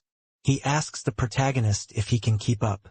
Kusunagi pulls out his magic circles and starts moving forward with insane speed, shocking the senior. He makes it clear that he's the one going first. Katsuragi admits he has crazy speed, but just speed itself is still useless. He decides to watch our protagonist closely, to see what kind of power he's hiding. He wants to save everyone. While learning more about Kusunagi, our boy detects 58 magic users inside the school. Using perception skill, he assumes there might be someone with no magic power. If what he's thinking is true, he decides to check the entire school and save such students. A few students get attacked by magical beasts. He enters the classroom through a window in time and uses his magic bullets to defeat all the monsters. Without much effort, the female students become surprised. A monster tries sneaking up on the protagonist from behind, but he easily kills it without being phased. Katsuragi catches up and asks if he's okay. Kusunagi hopes he can help everyone evacuate without any issue and leaves. Katsuragi tries to stop him, as it's too dangerous to go alone, but fails. The protagonist is simply too fast to keep up with. Katsuragi guesses he was being a burden, but admits he's not very useful. So it's probably true he still can't believe. The boy defeated a magical beast without any effort. Katsuragi questions who he even is. Kusunaji runs through the school halls, looking for more students, even though he is capable of killing all the monsters at once with his magic bullets. He needs to kill them one by one, since he is inside a school, and there's a chance he might end up hurting a student in the process. He has no other choice but to chase the monsters himself and attack them with low-grade magic to not hurt the students in the process. He enters a classroom and defeats more magical beasts to save the students hanging onto their dear lives. After he's done defeating all of them, the students show their gratitude. He's already aware he doesn't have the time to personally help everyone evacuate and runs towards the gymnasium, one by one somewhere else. Katsuragi saves a few students and assures them he will handle the monster. While they evacuate, one of the students points towards the sky. For some reason he asks, "What's wrong?" and suddenly notices a few students slowly floating down, while being inside a bubble. He wonders what the protagonist is trying to do, and questions who he even is. Our boy sent the students towards Katsuragi through magic bubbles because he believes the guy is good at taking care of others. So it's fine. He suddenly senses something. A female student starts shaking in fear. As she gets cornered by a huge monster, she starts crying and yells out as hard as she can to get help. A huge magic bullet destroys the beast.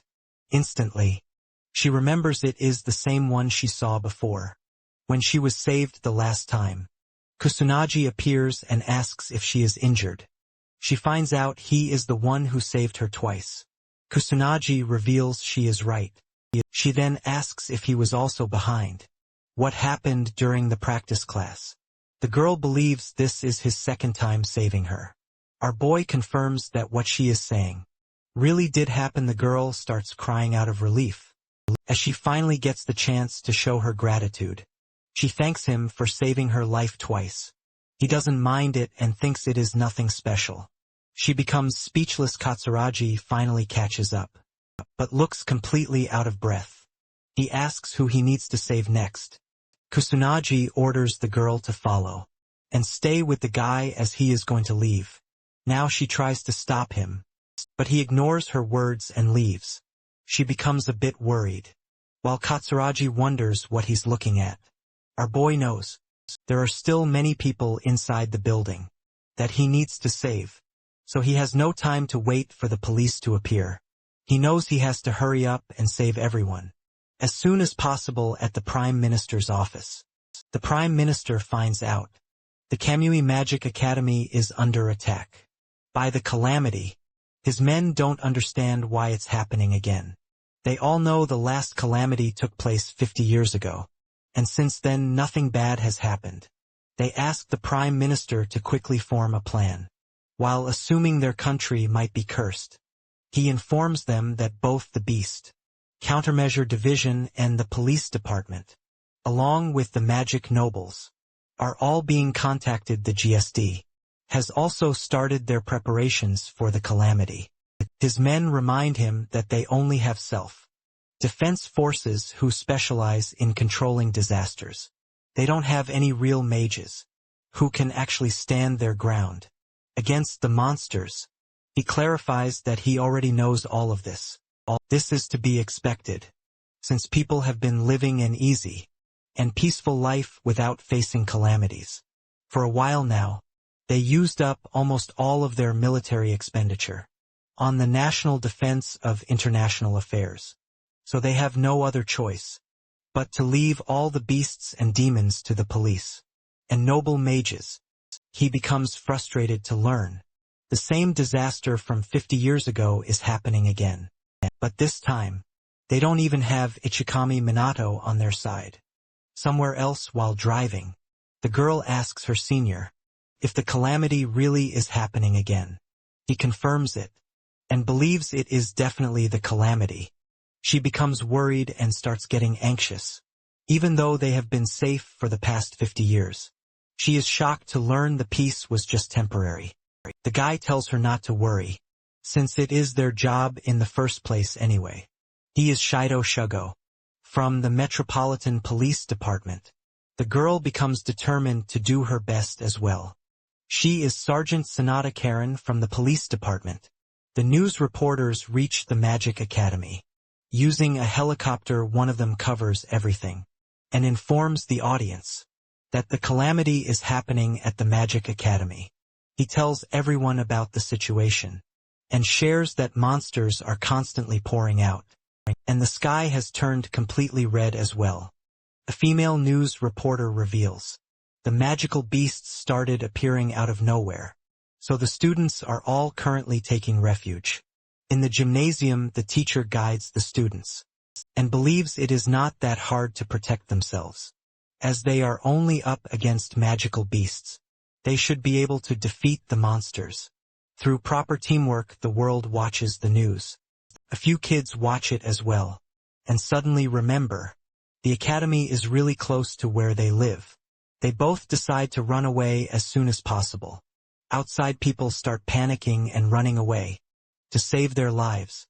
Two men watch everything from a distance and realize things are looking really horrible. The audience watching news channels becomes concerned.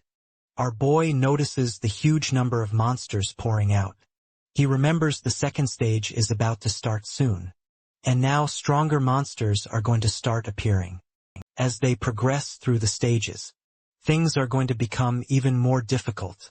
There's no point in defeating them, as the beasts will keep appearing non-stop.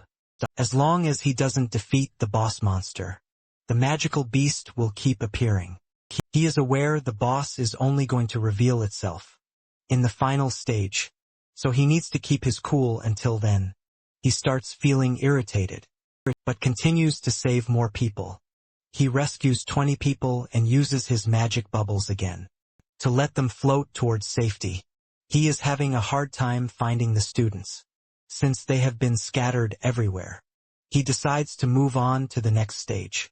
Somewhere inside a random classroom, Tadano persistently shoots his fire magic, but gives up when he finds out his attacks are having zero effect, and he is out of magic power. As the demon soldier stands in front of them, the whole gang starts sobbing and wonders how they got so unlucky twice. Tadano's lackeys remind him. They warned the guy about this before. The bully becomes frustrated as he remembers. Our boy can defeat a monster in just one hit. He doesn't understand why he can't do the same. The protagonist appears and tells him it is because he is weak trash. Tadano opens his eyes and sees a magic attack, effortlessly killing the demon soldier. He becomes confused, but sees Kusanagi enter the classroom. Our boy starts leaving. Tadano frustratingly admits it happened again. He ended up getting saved by Kusanagi a second time. He requests the boy to stop, and questions why he got saved again, even though he is extremely annoying and always acts like a piece of trash. The protagonist tells him there is no real reason behind it. He just decided to save them because he holds the power to do so. Tadano becomes confused as he hears his words. The bully starts feeling inferior and tries insulting the protagonist. He calls the guy a wimp who can't even use magic properly. Tadano doesn't understand how he got so powerful. Out of nowhere, Kusanagi reveals his secret and says, the real Kusanagi actually died in a car accident. He was reborn. Tadano doesn't find the logic behind it, and questions how someone can get even stronger at death's door. He was expecting to be a great mage himself, but lost to a trash like Kusanagi. Our boy calls him weak trash, since strong people don't oppress the weak, and even the weak don't oppress the people who are weaker than them. He points out Tadano's flaws, and thinks he is just trash, consumed by a sense of superiority. That was enough to fool him into thinking he is actually something. Kusanagi makes it clear for the guy. A weak trash like him can't even imagine facing our boy in a fight right now and winning. Tadano finally accepts it and gets down on his knees. He admits he was trying to run away from the reality, that his powers haven't grown much since junior high. He tried, taking out all of his frustration on the people, who are weaker than him, but in the end he got saved by someone like Kusunagi, who was supposed to be a trash weakling. He just couldn't accept the truth. He admits in front of his lackeys that they were all saved by Kusunagi, and the bully starts crying non-stop. Meanwhile, the protagonist defeats the monsters in the classroom. A demon soldier enters the building to kill him. He shoots his magic bullet, but the strong monster easily dodges it. So the boy has no choice but to unleash his powerful fire magic. He defeats it effortlessly, but realizes the demon soldiers are rapidly increasing in numbers. So it is possible the boss might come out soon as well. He assures the terrified students not to worry, as he has already taken care of everything somewhere. Else Katsuragi becomes angry and questions why our boy is pushing so much work onto him. He uses his fire magic to finish a few magical beasts, while protecting the students. He assures the female student to just stop worrying and follow him, as he would protect everyone with everything he has. The students calm down, hearing his words, and start cheering for him. He looks at the army of beasts and wonders how he's supposed to protect the students. Against all of this, Kusunagi appears out of nowhere and offers his help. Katsuragi begs him not to appear like this again, as he scared the guy. Our boy instructs him to leave the place as soon as he takes care of all the monsters. But Katsuragi is worried. He believes defeating such a huge army of monsters is nearly impossible, so it is better if they just change their route. The protagonist uses his non-attribute magic and kills all the monsters, including the demon soldiers, instantly with barely any effort. Everyone is left speechless, but he reminds Katsuragi to guide the students out of this mess and start moving. Katsuragi understands his words and orders everyone to follow him. The students observe the magic bullets. While running away, Katsuragi anxiously smiles, as he realizes how strong the protagonist really is. Once they all leave, our boy decides to go inside the school again and search for more students who are in danger somewhere else. The teacher motivates the students to keep going and not give up, so they can continue to push back the monsters. Yuka starts feeling tired, but Ruka appears from behind and advises her to just go inside and rest, since she will be a burden if she can't fight. Yuka assures her she will keep fighting determinedly, as they don't have any time to rest. Katsuragi finally reaches the gymnasium with the rescued students. The teacher praises him and orders him to lead everyone inside. Katsuragi asks about the situation. Ruka disappointingly tells him they are barely holding their ground. Yuika worriedly asks about Kusunagi, but the guy assures her our boy is still alive and good. She becomes relieved and starts smiling. Katsuragi admits Kusunagi is awesome and holds a lot of strength. He believes they might be able to overcome the calamity with him by their side. Yuka agrees with him, as she also thinks the same. Suddenly the ground starts shaking. All the students become terrified, and the teacher quickly tells everyone to evacuate. A huge army of strong monsters appears from the smoke. Katsuragi notices the demon soldiers between them as well. He admits there is no chance they can do anything, as the army of beasts is just too huge, so they need to escape quickly. The strong monsters of the second stage start chasing the students. Yuka tries to run towards safety, but almost gets eaten by a magical beast. Someone kills the monster and saves Yuka. It's the police department. Shido quickly orders his men to eliminate the beasts, and the police do everything they can to protect the civilians. The students breathe a sigh of relief seeing the police, thinking they're finally safe. Shido assures them not to worry anymore, as the police are here. He orders them to follow instructions and carefully evacuate the school. But Yuka steps forward, telling him the students are ready to fight as well. Shido repeats his words, but Yuka clarifies that they aren't civilians. Ruka joins her and adds that they are mages. Shido understands their words and requests backup. He orders them to start attacking from the rear. He admits they're low on numbers, so they really need the mages' help. He's frustrated, wishing the police weren't so useless. Sanada uses her healing magic to help the injured students. The protagonist notices the police have finally arrived and decides to leave everything to them. He's surprised to see the police arrive before the self-defense troops. It's crazy to think the country doesn't have any plans or precautions for a national-level disaster. He thinks this is a good lesson for the people who take peace for granted, but he decides to keep moving forward to help save the remaining students. The news reporter announces that the police have arrived, but the monsters are multiplying faster than ever.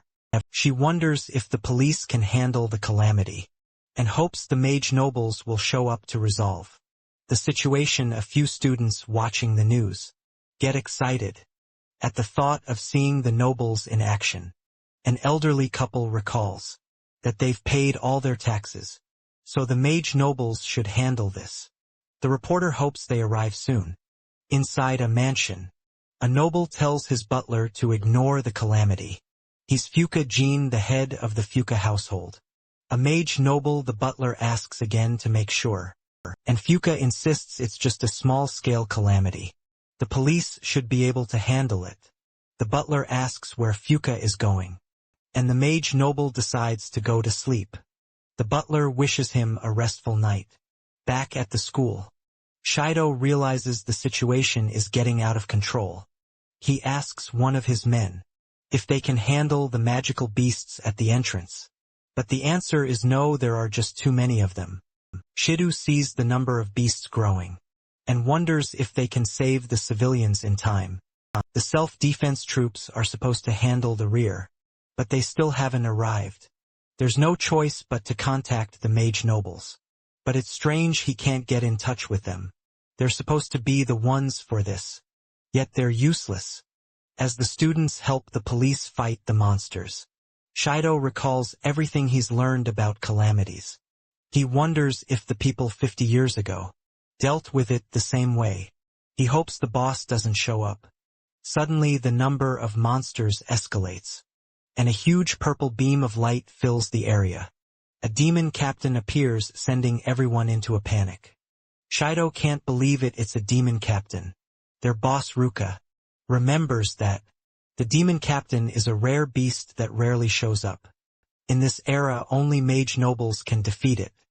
Yuka realizes they need magic stronger than level 5, and she starts to panic, crying, because there's no one who can cast such high-level magic. The demon captain unleashes its power and summons multiple magic circles. Yuika freezes in terror. Ruka steps in, using all her strength to deflect the attack. But her power isn't enough. She throws herself in front of Yuika as a shield. The demon captain's attack hits her hard, but she manages to protect Yuka. The younger girl watches in horror as her sister is injured. The students run away while Yuka stays behind, trying desperately to save Ruka. Shido and his men are powerless against the monsters. Calling out for help, Katsuragi uses everything he has, but the demon captain doesn't budge. The police admit they can't save anyone and give up. Accepting their fate, Yuka continues to cry out for help, calling the protagonist's name. As the demon captain moves closer, someone voices their irritation. Finally, the protagonist arrives, apologizing for being late. He feels bad for making the girl wait. Yuika tells him about her sister with a worried face, but he assures her and says she has just passed out. He quickly heals her wounds and grits his teeth in frustration. As he observes the damage the monsters have done, he assures the girl not to worry. As he's about to clean up the whole mess, she puts her faith in him Suddenly multiple magic circles appear, and all the injured students start getting healed. Yuka observes her older sister's wounds disappearing, and becomes astonished as the injured students wake up. Sanada notices the magic while healing people. She's surprised to see third-level holy magic, and admits that even she can't use it. She wonders who is behind this. Sanada finds her senior and asks if he's doing okay. The guy assures her that he isn't injured, just ran out of magic power. She questions what is going on. Shido doesn't understand it himself, but believes they should focus on protecting the civilians. Sanada starts crying and tries to stop him, saying it's too reckless, but he's determined to fight, knowing that if he doesn't, everyone is going to lose their lives. Sanada stops him again and tells him there's no chance they can win, since everyone is already dead. She points out that the police have already been defeated, since the defense troops and magic nobles are still not here. He has to admit there's nothing they can do anymore. As the demon captain moves forward, the news reporter finds out the whole police department has been defeated. She becomes hopeless and thinks they are about to die. The students watching the news call the nobles completely useless and hope they don't die. The people watch the news carefully and learn there is no one who can defeat the demon captain. The protagonist approaches the demon captain all by himself. Sanada notices him and wonders if he has a death wish. Shido tries to warn him, but our boy ignores their words. Kusanagi is here to stop the monster from doing whatever it wants. The demon captain terrifyingly expresses its desire to kill and destroy. Everyone becomes scared, and a few students almost piss their pants. Shido and Sanada are unable to move from the fear and pressure, but the boy remains unfazed. He throws an attack and tells the monster to shut its mouth. The demon captain starts screaming out of rage, and all the monsters follow its lead, as it pulls out huge magic circles and starts attacking the protagonist. He remembers going all out the last time he was facing the calamity. Our boy knows everyone around him will die if he does that again, so he decides to hold back to avoid involving the people. The monster's attacks hit him hard. Shido believes he got killed, but as the attacks almost reach the students, our boy pulls out his shields and shoots out multiple magic bullets to push back the army of monsters. Shido becomes shocked and wonders who he even is. The news reporter finds out a student is fighting the monsters alone. She decides to go closer since they can't see his face. The camera blows up suddenly. Yuka smiles as she knows the protagonist was doing his best to not reveal his identity. She believes he can go all out without distractions. Now as the boy shoots out magic bullets persistently, the students finally see hope and start cheering for his victory. A few magical beasts sneak up from behind and almost attack the students, but Shido kills them and decides to support Kusanagi from behind, as that's the only thing they can do right now. Our boy smiles as he sees the hardworking police. He praises them and admits they aren't as bad as he thought. He keeps shooting the magic bullets.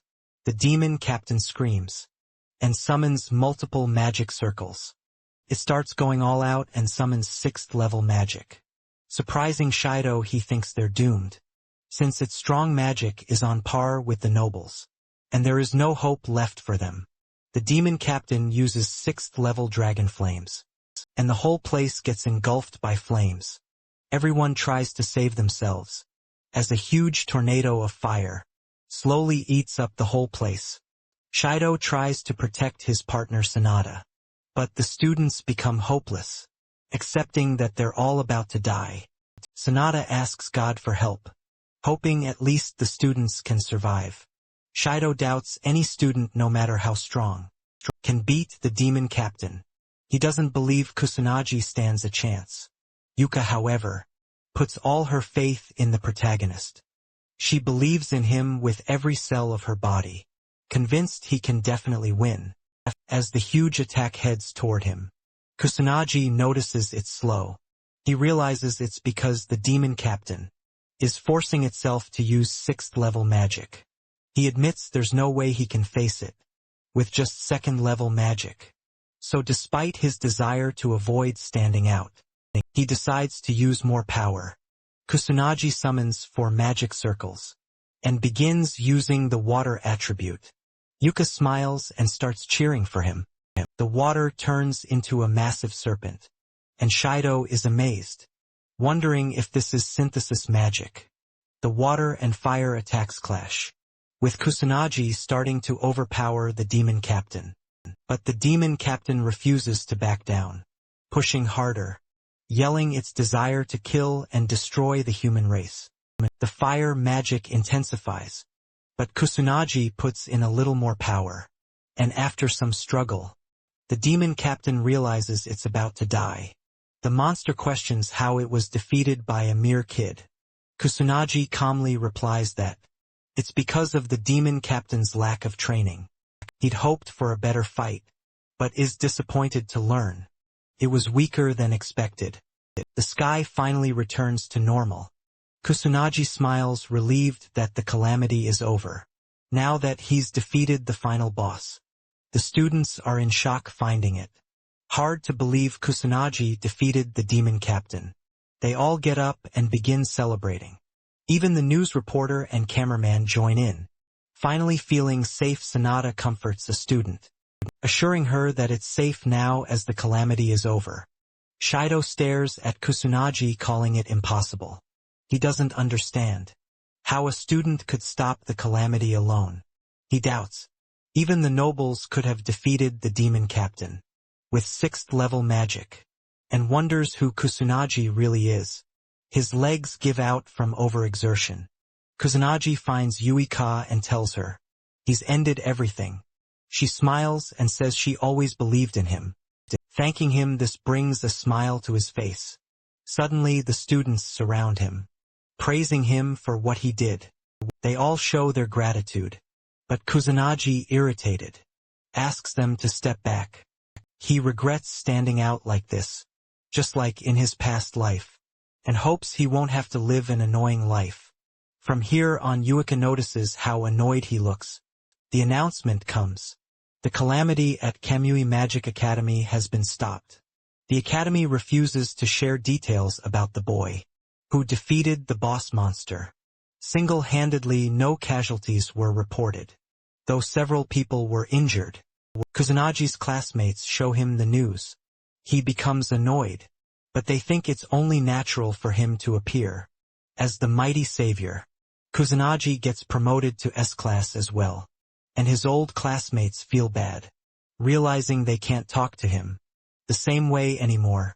And a few female students ask about the secret behind his strength, assuming he might have inherited the blood of a great noble mage. An S-class student observes how annoyed Kusanagi looks due to all the attention. He doubts such a strong student really exists. Kusanagi's classmates defend him, confirming that he did defeat the demon captain. All by himself, the S-class student remains unconvinced, thinking it sounds wrong no matter how you look at it. Kusanagi uses this chance to leave the class, feeling relieved as he steps out. Yuka finds him and asks if he's having a hard time.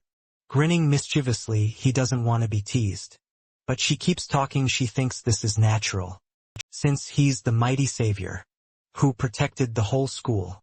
Kusanagi remembers that Yuika was also promoted to S-class, a result of her efforts during the calamity. But she doesn't seem too happy about it. When he asks, she assures him she's happy, but it's because there's someone else in the S-class. Suddenly Kusanagi remembers Ruka and asks if she's doing any better. Yuka answers positively and points out that they've been talking more than before. Kusanagi thinks it's a good thing, and Yuka feels happy about it too. She thanks him for everything, expressing her gratitude out of nowhere. Kusanagi lightly taps her head, causing her to get embarrassed and ask what's wrong. He clarifies that he doesn't want her thanking him over and over once is enough. Yuka starts smiling at a conference. A man finishes his teleconference with other countries. They're aware that getting support for the next calamity will be hard, since they're already overwhelmed with measures and plans. One of them mentions the news about the student defeating the boss monster. The others explain that it was a strange situation, and even the police department was completely defeated. They assume it might be a misunderstanding, and expect other nations to be skeptical as well. The man orders his men to bring back the noble mages, to prepare for the next calamity. On the school roof, Ruka and Katsuragi meet Kusanagi and Yuika. They all stare at each other for a moment. Ruka then shares her desire to ask Kusanagi something. She wants him to make her his disciple.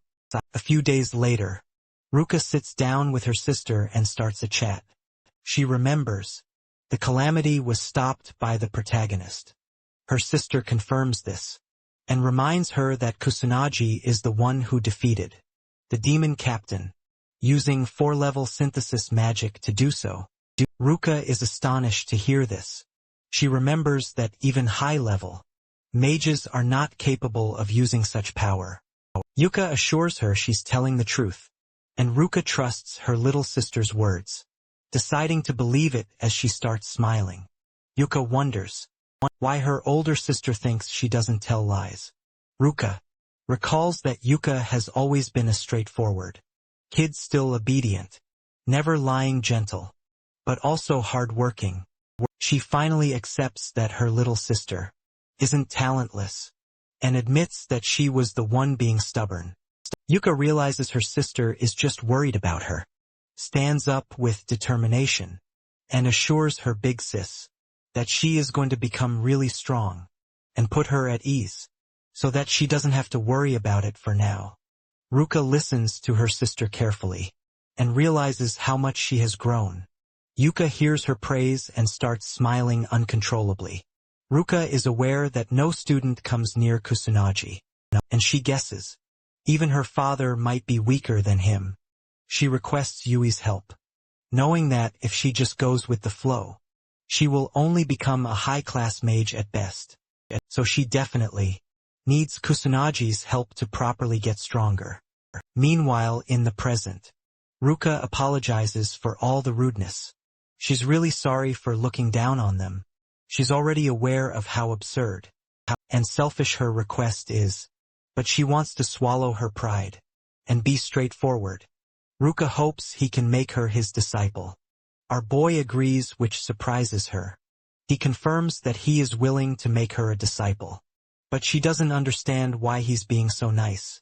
He calls her a weirdo for making a request, and then acting this way. She knows he's right, but doesn't understand why he's still being so kind, especially after she did such horrible things. To him, he makes it clear that he has already accepted her apology and forgiven her, so that's all there is to it. She is left speechless. Katsuragi uses this opportunity to make the same request. The protagonist agrees, since it isn't really that hard to teach two people, and the guy is happy to hear this. Yuka tells her older sister that her friend is just really kind. Katsuragi calls him mysterious as well. Later that day, the protagonist gets called to the conference room. Shido introduces himself as a member of the Metropolitan Police Department from the Beast Countermeasures Division. Sanada introduces herself as well. They both bow their heads and show gratitude, admitting that without his assistance, both the civilians and their teammates would have been killed instantly. Kusanagi wonders if they need anything else, and assures them to stop thanking him, as they've been constantly showing their gratitude for a while now. He believes it is enough. Shido informs him that the investigation is already over, but there is something that grabbed his attention. Kusanagi wonders what it is. Shido shares that he learned our boy got his mage powers after getting involved in some kind of traffic accident. His classmates and the people around him are saying the same thing, but one student even said the protagonist turned into a whole new person After the car accident, Kusanagi remains silent and listens to the investigation. Shido learned that his personality changed completely, and out of nowhere, his magic power became extremely strong as well. So strong that he was effortlessly able to defeat a demon. Captain Yuka requests him to stop and questions what he's trying to say. Shido decides to change the question and asks if he knows anything about someone called the Black Magician. Our boy doesn't recognize the name, but the guy shows him a video and elaborates that the Black Magician is someone who defeated magical beasts and cleaned the area while protecting people. He keeps his face hidden and only comes out at night. Shido is surprised he didn't watch such a famous video. The protagonist understands what they are trying to say. Yuka intervenes and questions why he's telling all of this to Kusanagi. Shido answers with a smile, saying they are both similar, not just in age but in size and height as well. Shido learned that the Black Magician is a strong and capable individual. He doubts any students around his age are capable of such feats. The other weird thing is that the Black Magician started his activities at the same time our boy got discharged from the hospital, since it is completely illegal to use magic in the city without a real permit or qualification. If a student gets caught using it, then the academy will have to handle most of it. But since it has gotten so much public attention recently, there's no choice left for the police, so they had to get involved and take action. Shido makes it clear that just expulsion won't be enough. But if the protagonist confesses, they are willing to do him a favor and lessen his punishment, so he needs to answer carefully. Shido asks once more if he is the Black Magician. Kusanagi answers negatively, with zero expression on his face. Shido looks relieved and smiles, happy to hear that our boy is not the Black Magician. The guy thanks him for everything and decides to leave. For now, as he leaves the room, Shido is surprised that our boy didn't show a single expression. He praises his courage to lie so openly. If he really is the Black Magician, he admits Kusanagi is nothing like a normal student, and believes he is hiding something. Sanada already knows Kusanagi is the Black Magician. Since their voices are similar, she wonders if his intentions were purely to save people. That night, Sanada decides to keep his identity hidden, even though she knows this can be counted as a failure. For a policeman, she believes the protagonist is a kind person. Shido decides to try his best to reveal the Black Magician's identity, while Sanada thinks about keeping it hidden and helping the guy however she can. After a while, the homeroom teacher of the S class introduces both Mizuha Yuka and Kusanagi Minato to the whole class. She hopes the other students can get along with them. The students start asking if he really is the one who defeated the demon captain. The girls ask Yuka how she feels being a noble mage. The teacher advises everyone to sit down. As the class is about to begin, she is surprised to see how famous both new students are. Kusanagi had to answer questions all day, and he feels horrible. He remembers this is the reason he was trying to keep his identity hidden. He hears someone call him from behind. Our boy looks back and finds the girl he saved earlier. Standing in front of him, she hopes he doesn't mind giving her a little bit of his time. As the boy finds himself on the rooftop again, he wonders if it is some kind of norm to always go to the top whenever you have to talk about something. Yuka follows him and looks at what's happening from behind a wall. She was hoping she could get some private training in, and wonders why he is on the rooftop. She feels a bit jealous seeing him alone with a girl, and tries to see what they're trying to do. The girl asks if he still remembers her, but our boy says he doesn't. She reminds him he's the one who saved her during the calamity, and he finally remembers who she is. The girl recalls that she was about to die because of the magical beasts at the combat lesson. But then somebody used their magic and saved her. She believes the one behind that magic Attack was also Kusunaji. He remembers it. And she starts thanking him for saving her life. He doesn't mind it and says he just did what he could. The girl starts blushing and calls him cool. Yuka tries her best to listen to what they are saying, but she is barely able to hear anything. The girl reveals her feelings and says, she is in love with our boy. She hopes he goes on a date with her. Yuka is shocked to learn she is confessing her feelings. The protagonist barely looks surprised. She knows she doesn't have many positive things, but she assures him she will do her best. So she hopes he can make her his girlfriend. Kusunaji smiles and thanks the girl for the confession. She starts smiling, but he continues to talk and says he is sorry. Her smile drops instantly.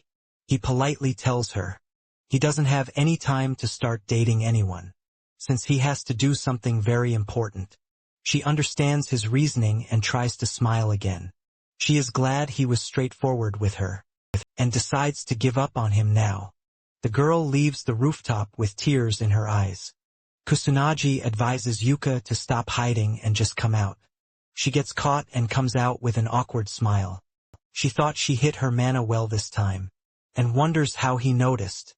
He calls her mana control horrible, and lets her know it is literally spilling everywhere. This is the second time he caught her sneaking around like this. He wonders if she has a peeping fetish. Yuka embarrassingly tells him she just came at the wrong time. She wasn't hoping to listen to anything. She asks why he rejected such a cute and pretty girl. Kusunaji makes it clear that he doesn't want to date anyone. Right now she is surprised, but he thinks he is just too far apart in age, even though he is physically in the same school year as them. Yuka starts feeling glad, as she learns he doesn't want to go out with anyone. She doesn't understand why. She feels so relieved to hear that he isn't planning on dating anyone. She looks at him with a concerned face. Kusunaji advises her to start working on her mana control, as it is completely horrible. He believes she needs a lot more practice. She assures him she is aware, and becomes determined to work as hard as she can to surpass her current strength, so that someday he can finally acknowledge her.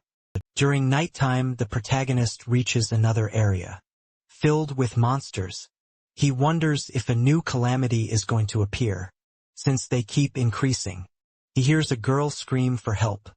A man uses his magic illegally to harass a girl.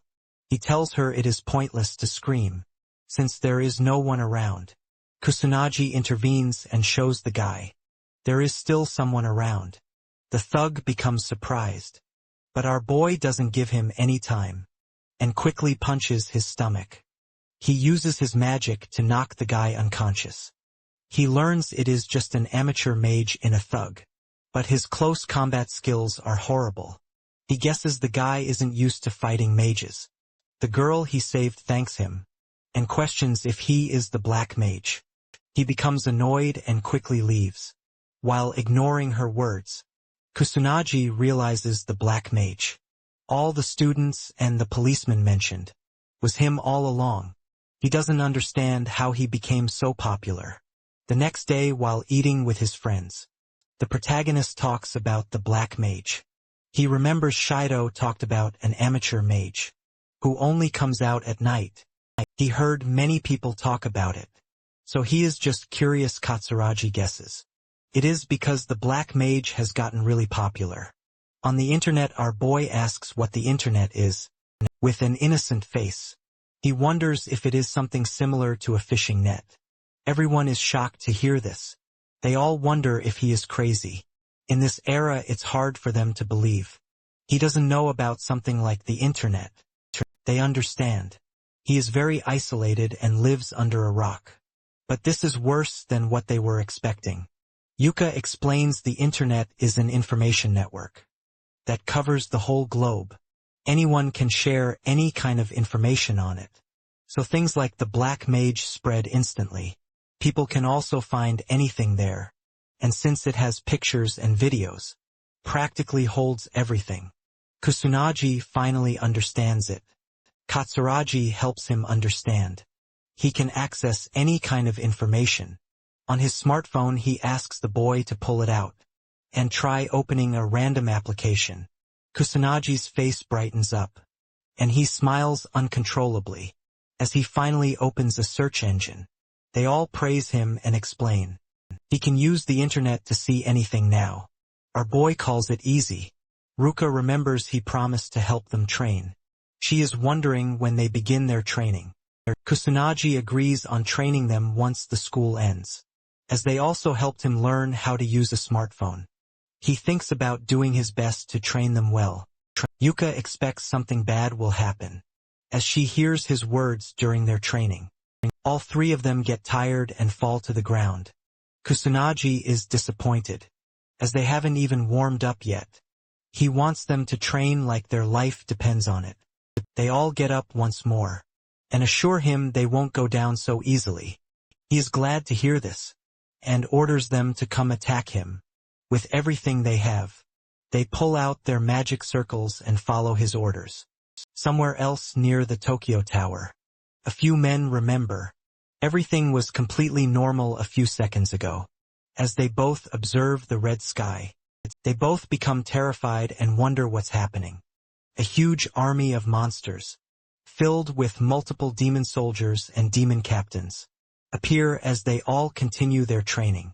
All three of them fall back down. He asks if they have given up already. Ruka and Katsuragi attack him at once, determinedly telling him they haven't given up yet. He uses a barrier to protect himself, and shoots his magic bullets to defeat them. With zero effort they both get hurt, but Yuka sneaks up from behind, and tries to catch him off guard. He is easily able to dodge her, and again uses the same attack to defeat Yuka as well. Kusanagi announces break time, and lets all of them rest for a little bit. They are all relieved, as they can finally catch their breath. Yuika drinks some water while Katsuragi points out that the protagonist is just too overpowered. Ruka agrees with him and is surprised that even a top student can't come close to his strength. Yuka confirms it as well, and believes he is different from all the students. She observes his face and finds his usual annoyed look. Again Kusanagi reveals he almost lost his life in a car accident, and when he finally opened his eyes, he had obtained these mysterious powers. He doesn't know the reason either, so he orders them to stop bothering him about it. Ruka understands. He unlocked his powers on the brink of death, and wonders if it triggered something. Inside him Yuka is able to see right through the guy. She knows why he's making those expressions, and is disappointed to see how gullible the other two are. She believes there is a good reason behind why. He doesn't want to tell anyone the truth, since he is trying so hard to hide it.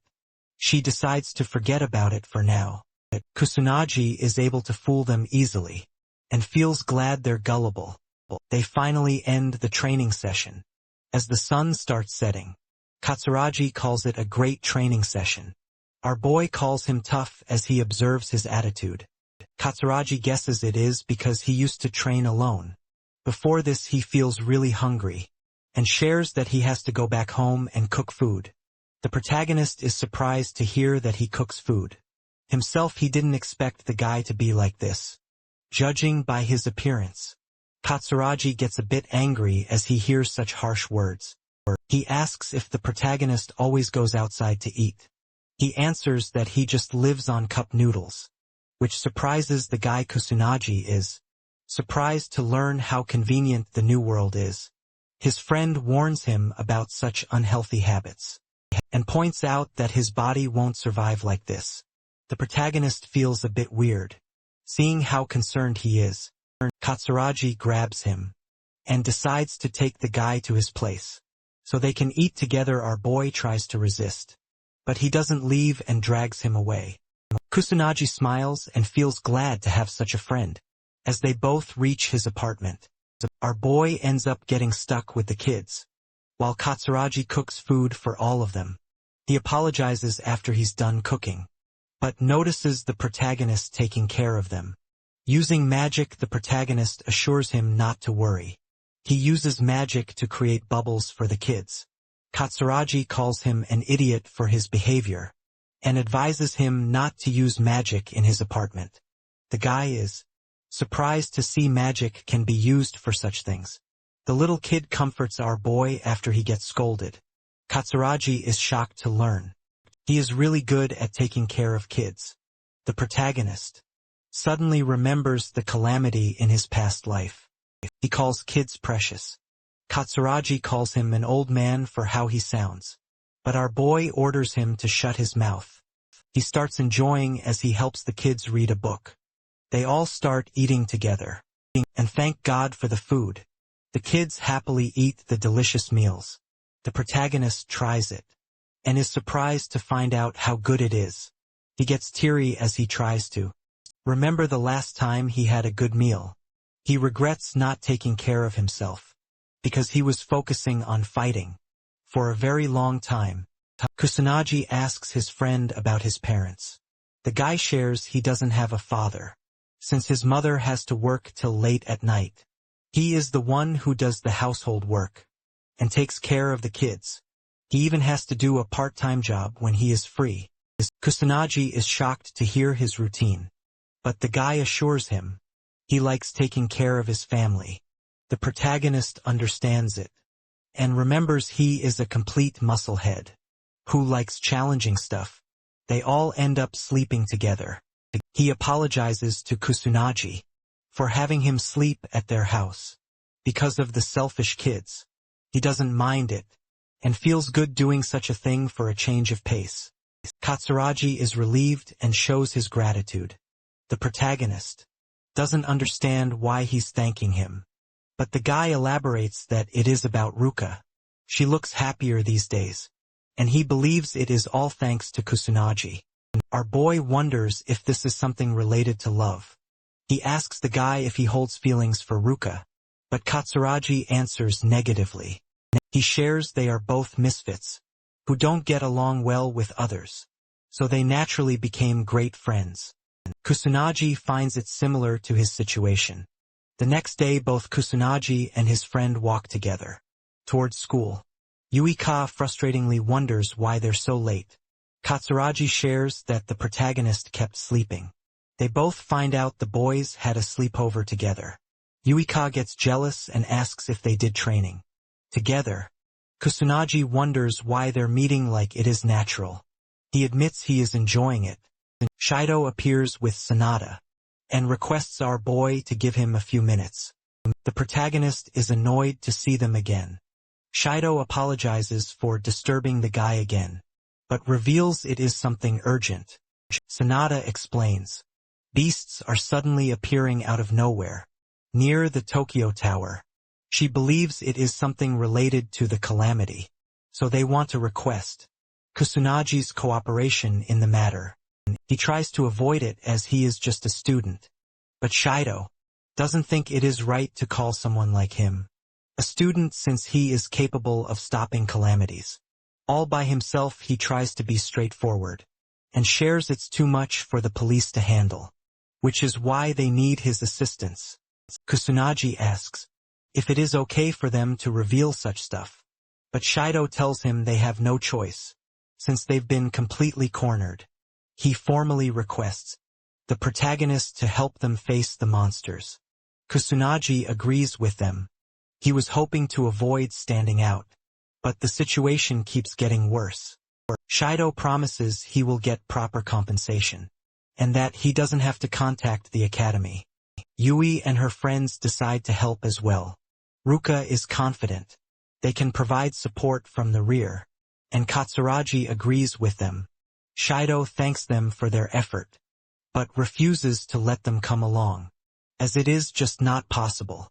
Ruka tries to convince him, but Shido doesn't believe they are capable of fighting in a real battle, since they are just the top students of their academy. He asks if any of them come close to Kusunagi's level. They all become ashamed and speechless. Shido advises them to head toward the academy, while he invites Kusanagi to come with him. The protagonist hopes his friends can someday catch up to him, and they all become motivated, confidently answering that they will. At the police headquarters, our boy ends up being involved in a conference. A man explains that hundreds of magical beasts are appearing close to the Tokyo Tower, and they need to quickly form a plan and take action before any civilians get hurt. He shares that they even have a student on their side who played a huge role in the previous calamity that happened recently at the Magic Academy. He asks the protagonist to stand up, and he follows the guy's instructions. And some men talk about him behind his back. One of them doesn't understand why a literal kid is involved in their business. The other guy explains that Kusanagi is the one who finished off the demon captain all by himself. During the last calamity he calls it bullcrap. Since it's hard to believe, Sanada feels embarrassed. Shido speaks up and tells everyone that Kusanagi really is the student who stopped the calamity and even defeated the demon captain all by himself. Shido gives his word, as he saw everything happening from up close. He believes there is no one on the same power level as the protagonist, since our boy was involved in the calamity that happened after 50 years. Shido thinks it is a good decision to have him cooperate with them.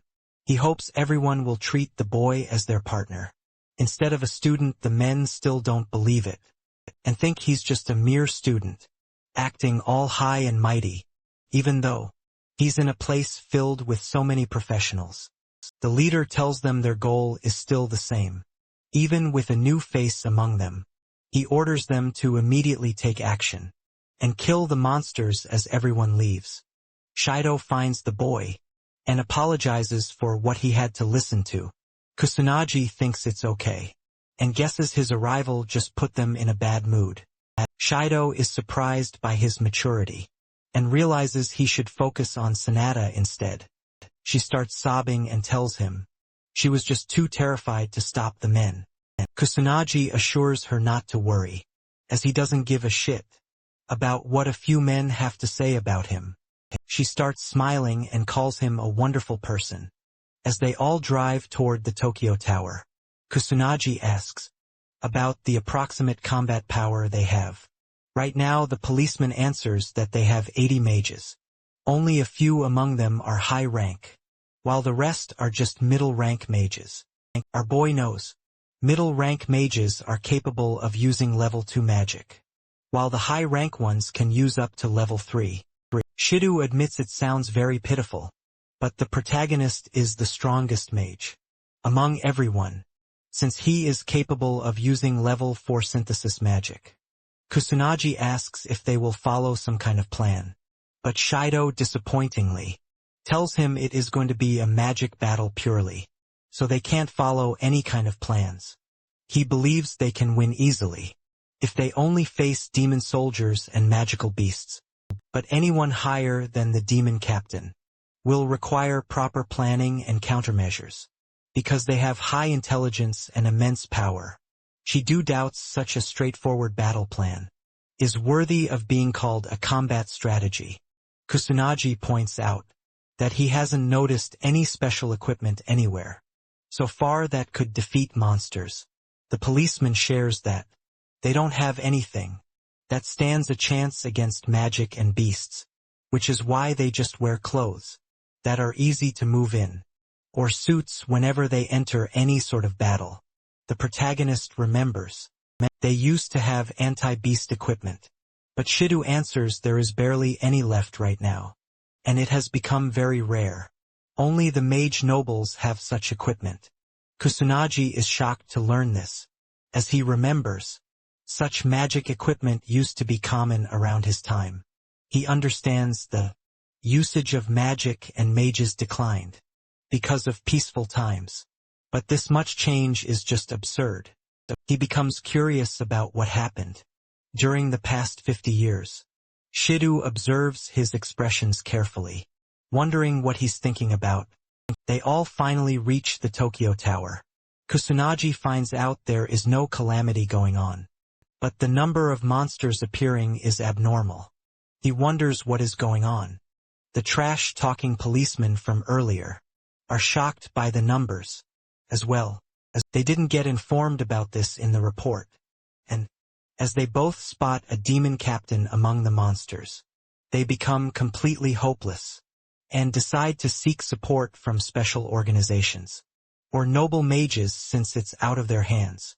Shidu assures them he has already called for backup, but it's not going to arrive so quickly, since the number of beasts keeps increasing, and illegal mage activities are happening. More than before, the organizations already have too much on their plates. The policemen ask if they don't have any other choice, but to face such strong monsters themselves. They believe it's a suicide mission and become hesitant. Shidu has no choice left, so he swallows his pride and requests the protagonist for help. He asks if they can be defeated. Our boy answers positively. The trash talkers start doubting him, and it's hard for them to believe a random brat can win against so many monsters. Kusanagi notices something weird, and they wonder what he's on about as the monsters become more active. Suddenly the sky changes its color and turns red. Sanada and the other policemen realize a calamity is about to happen.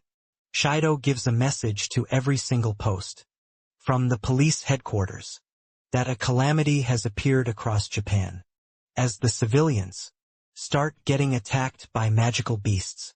Shido repeats his words that a calamity has occurred. He orders everyone to make people their priority and save civilians from any harm, since they're stuck dealing with it in an urban area. They need to take countermeasures quickly. Shido and his men are worried to see what's happening, but our boy remains unfazed. The policemen see the calamity appearing again and become terrified. They question why it's happening. The protagonist knows a calamity is a natural phenomenon, but he notices this one is happening because of the magical beasts from earlier. He doesn't know how they caused it, but wonders if they learned a new way to create one. In the last 50 years, Shido's men tell him they can't fight a losing battle with no backup. They need to reorganize first. The calamity starts moving, and the beasts begin heading toward the city area, filled with civilians. The policemen start arguing with each other. Some believe it is going to harm the civilians, so they don't have a choice but to go and defeat the monsters. The other policemen call it a suicide mission and believe they can't win. Someone comments that the police have become pitiful, which angers the guy who doesn't want to go. He makes it clear that they just can't win against so many magical beasts. Kusanagi jumps off the building while telling everyone they can definitely win. He smiles and starts using his magic circles to head toward the monsters. He lands between them, and as the monsters notice him, they all begin rushing toward him to attack. The policeman warned him to quickly run, or else he's going to lose his life. Kusanagi pulls out third-level magic called Wind Cutter, leaving everyone speechless. The monsters die instantly, but a few demon soldiers become active. They throw multiple attacks toward our boy, but he remains unscathed because of his shields. Since the barrier ends up being very useful, he decides to put one up for the bystanders, so no one gets hurt during the calamity. As he cuts through more monsters, Shido is astonished by his strength. He doesn't believe someone is capable of using several magic attributes at once. He guesses only Kusanagi can do such things. The guy orders everyone to move forward and follow. Our boy Sanada starts running to provide proper backup. The other policemen tremble in fear, but since they can't just run away, they all get fired up and run toward the battlefield. The policemen begin fighting against the monsters. The protagonist is surprised by their capabilities. The demon captain appears from the crowd of monsters. A policeman notices and becomes hopeless, since only a legendary class Mage can defeat such a monstrosity. Kusanagi pulls out the water serpent again and assures the policemen they can leave the demon captain to him, while they all handle the rest. In mere seconds he defeats the demon captain. Leaving everyone shocked, they admit he is very powerful. Shido orders everyone to continue fighting, until the boss monster appears. He orders them to handle the rest, while Kusanagi can take care of the demon captain, and anything stronger than that. As the protagonist fights the monsters, he remembers the worldwide calamity that appeared 60 years ago, which was the first calamity. After that event, calamities became common, and kept showing up again and again, continuing to destroy the world. He doesn't want what happened 60 years ago to repeat itself, since the calamity will just spread worldwide. He is glad to be here, and is determined to stop the calamity from destroying the human race. Sanada gets attacked by a demon soldier, but the protagonist intervenes and instantly kills it. She remembers it is the same as that night. He asks if she's fine. Sanada thanks him and tries getting up. He realizes it is the same situation as before. He becomes worried, and anxiously questions if she found out. Sanada doesn't understand why he became the Black Mage. She wonders how strong he is, but doesn't want him to hate her for asking weird questions. She blushes and tries to stop herself from thinking anything weird, since he is just a student. Sanada gets attacked again, but Kusanagi protects her from the danger and advises her to be more careful. She apologizes. He requests that she stay by his beside so he can protect her. He notices she isn't capable of using combat magic. Sanada starts blushing again and follows his instructions. She questions if he really is a student, since he sounds more like an adult compared to her. Out of nowhere, all the police mages feel an immense pressure. They start trembling in fear and wonder what's happening. A monster emerges from the light. Shido notices it is the subspecies of a demon captain. He questions why such a higher species of demon captain is appearing now. The policeman realizes their victory is impossible. They doubt even mage nobles can win against such a strong monster. Kusanagi steps forward. They try to stop him from getting hurt, as they don't think he can defeat it, no matter how strong he might be. Kusanagi tells them he'll win. The guys stop trembling so much. Sanada starts praying for Kusanagi's victory. Shido knows he holds the same strength as the mage nobles, so there is a good chance he might win against the subspecies as well. As the monster comes face to face with the protagonist, Shido becomes excited to finally see our boy's true strength. Shido orders everyone to keep giving it their all until the boss monster finally dies. Kusanagi confronts the new demon captain. He starts attacking and throws fire magic at him. The policemen can't believe how strong the monster is, as they see it destroying multiple things with level 1 magic. Our boy doesn't get scratched at all. The monster wonders what he even is. Kusanagi answers that he is just a student. He starts using his water serpent again. The demon captain becomes determined to kill our boy and unleashes a huge fire serpent. The policeman noticed that it is level 6 magic and become hopeless. Kusanagi knows that if he avoids the attack or just blocks it with his magic, there is a chance his allies might get engulfed in all the fire, so he wonders what he should do next. All the beasts start gathering around. Suddenly the police are confused, but as they all attack Kusanagi, Sanada tries to warn him. He remains unfazed, despite seeing multiple strong attacks coming his way. He destroys the demon captain's fire serpent with his water attribute and blocks the magical beasts' attacks with his non-attribute shields. Water starts pouring down. The protagonist is a bit underwhelmed, as he realizes it is already over. Shido's jaw drops seeing how strong our boy is. Sanada doesn't understand what just happened. Shido, still in shock, holds his head as he sees unimaginable things happening in front of him. Only a mage noble can use level 6 magic, since it is an advanced technique on a similar level as remote activation. Sanada asks if Kusanagi really did all that. Shido shares an even more surprising thing he just witnessed. The protagonist just used a second type of magic. At the same time while facing the demon captain. Usually there is a buffer time. Whenever someone uses two magic spells. But Kusunagi just used them at the same time. Even a single type of magic is hard to control. So using two simultaneously makes the protagonist stronger than even the noble mages. Shido is happy to see everything went as he expected. He believes he has found the person he always wanted. The new Ichikami Minato, the protagonist, advises the demon captain to follow him, so they can fight somewhere else, as it is too stuffy here.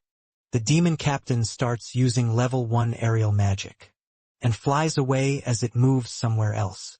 It admits it is a bit surprised that it knows how to use aerial magic. The demon captain thinks he had to move, so he doesn't get any sort of cooperation from its army. The boy clarifies. He doesn't feel fazed by the shitty cooperation from other beasts with a cold expression.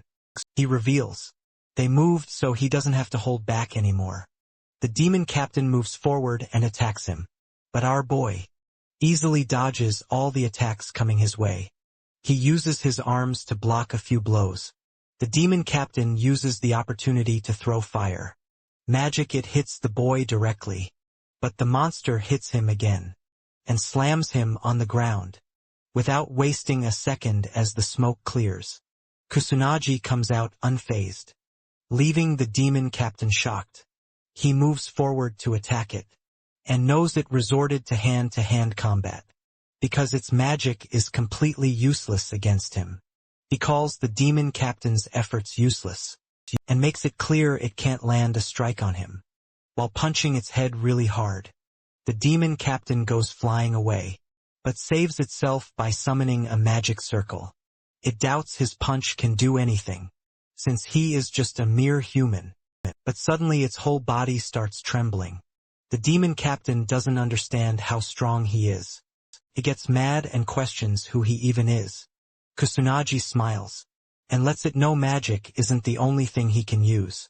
He decides to show the demon captain a technique he created himself. The protagonist smiles and unleashes his powers.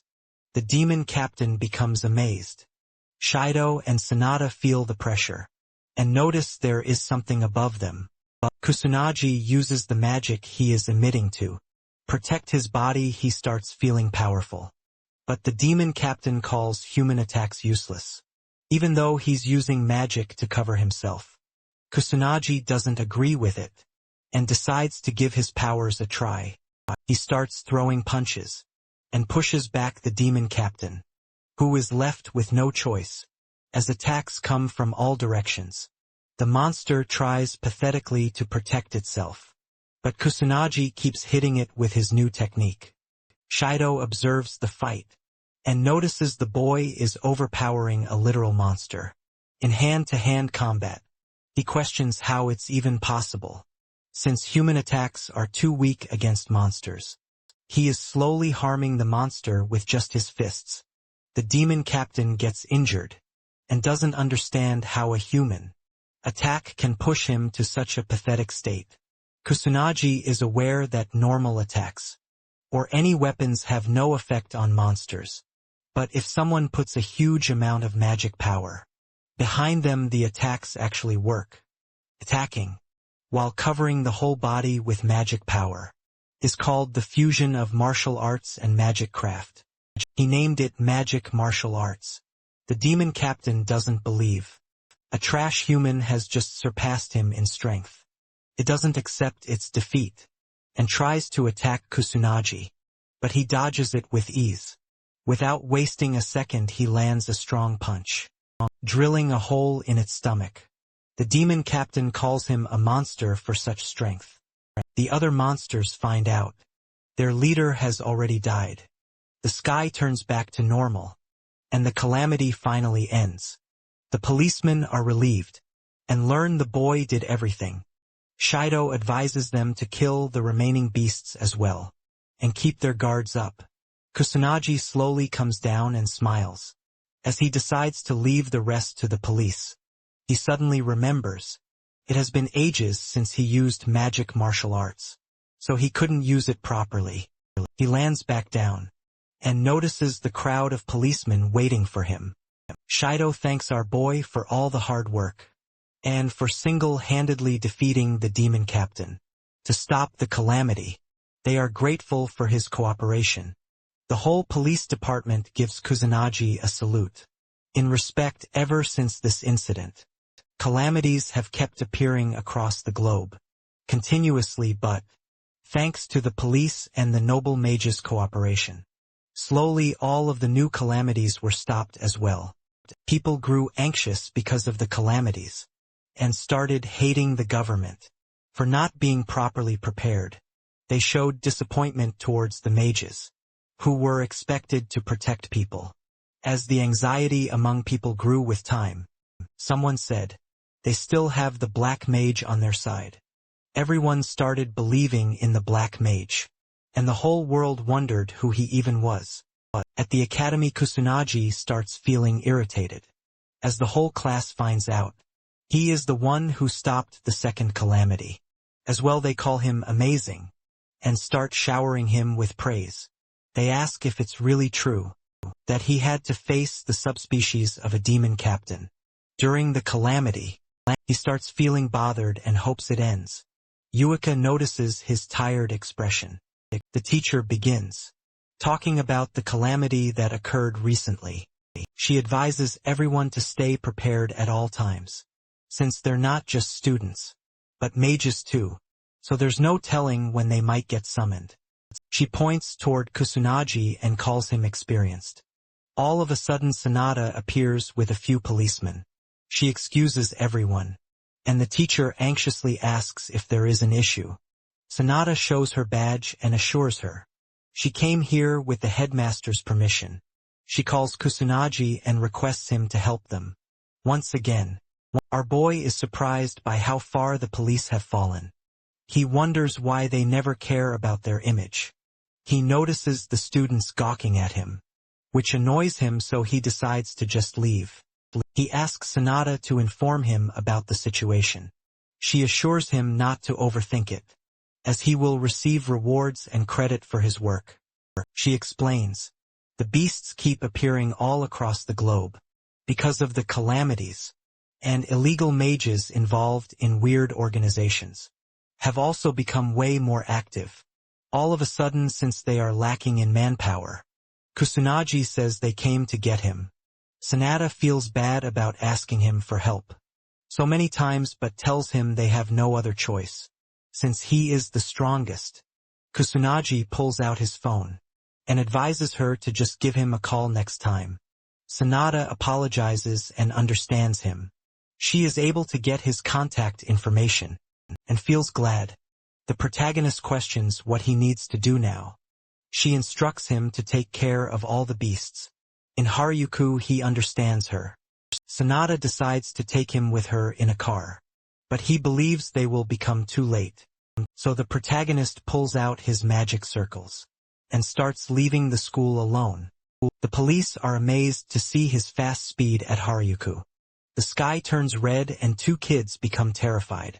The big brother tries to protect his sibling from harm, as a magical beast appears. The kids try to run away, but the little one falls, as they're about to be eaten by the magical beast.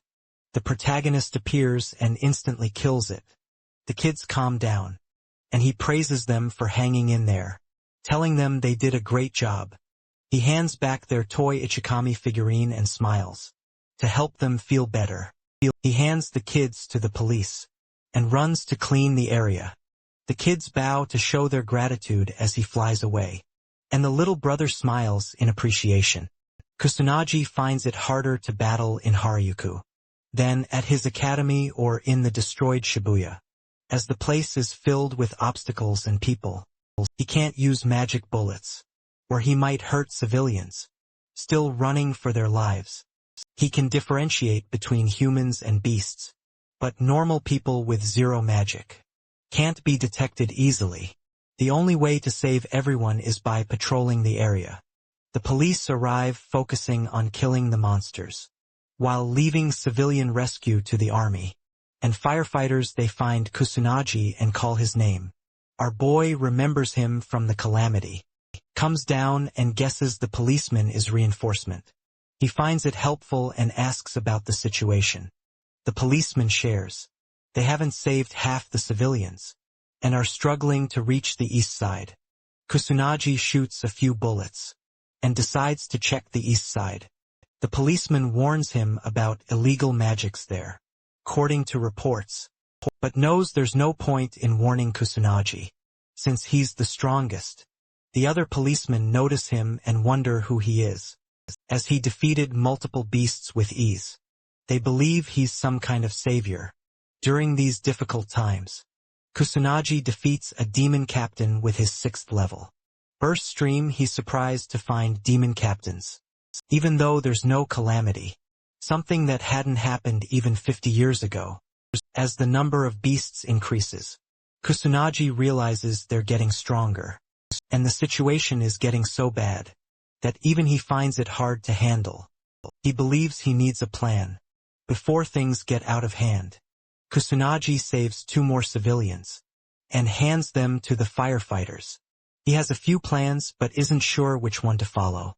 He uses his bubbles to save more people. Sanada and a few policemen appear, and he helps calm the civilians. The police thank him again, believing they minimized the damage because of him. Kusunaji disagrees, saying it was thanks to the police and firefighters. He was simply helping out. The policeman admits he's an awesome student. They apologize for their rude behavior during the last calamity, admitting their pride caused it. Kusunaji tells them not to worry, and to stop thinking about it. The policemen are amazed by his maturity, and thank him again. Sanada steps forward and thanks him as well, noting she keeps relying on his powers. Even though he's just a student, he assures her not to worry, as he agreed to help. Kusunaji points out that the number of monsters keeps increasing, and this time they're stronger. Sanada agrees, thinking they need a plan to counter the calamity. She mentions her senior is doing his best to take action.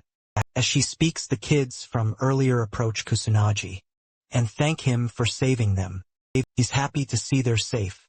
The little kid asks if he's the great sage, and the older one apologizes, saying his brother is obsessed with the great sage. Kusunaji notices the toy and realizes it's an Ichikami figurine.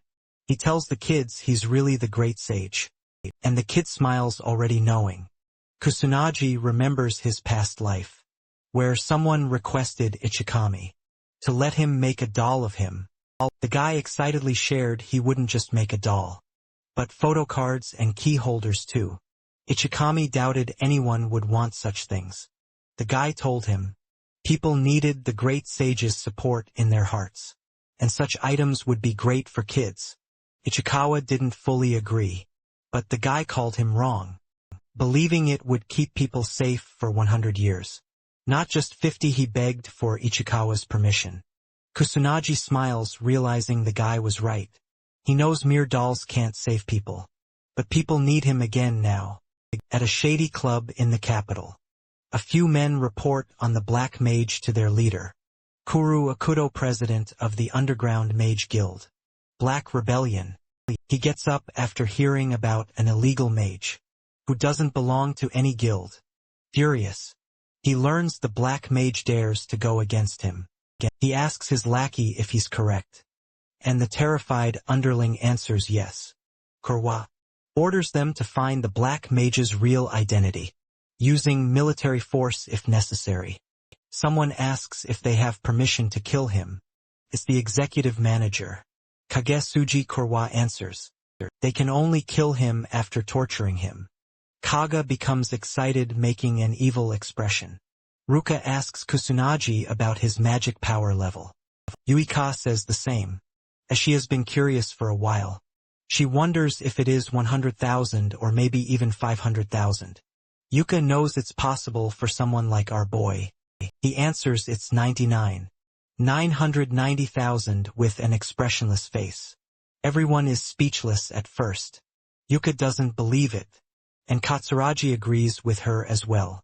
Ruka remembers that even Ichikami's magic power is about 1,000,000, so she doesn't believe him. Kusanagi is surprised to learn this.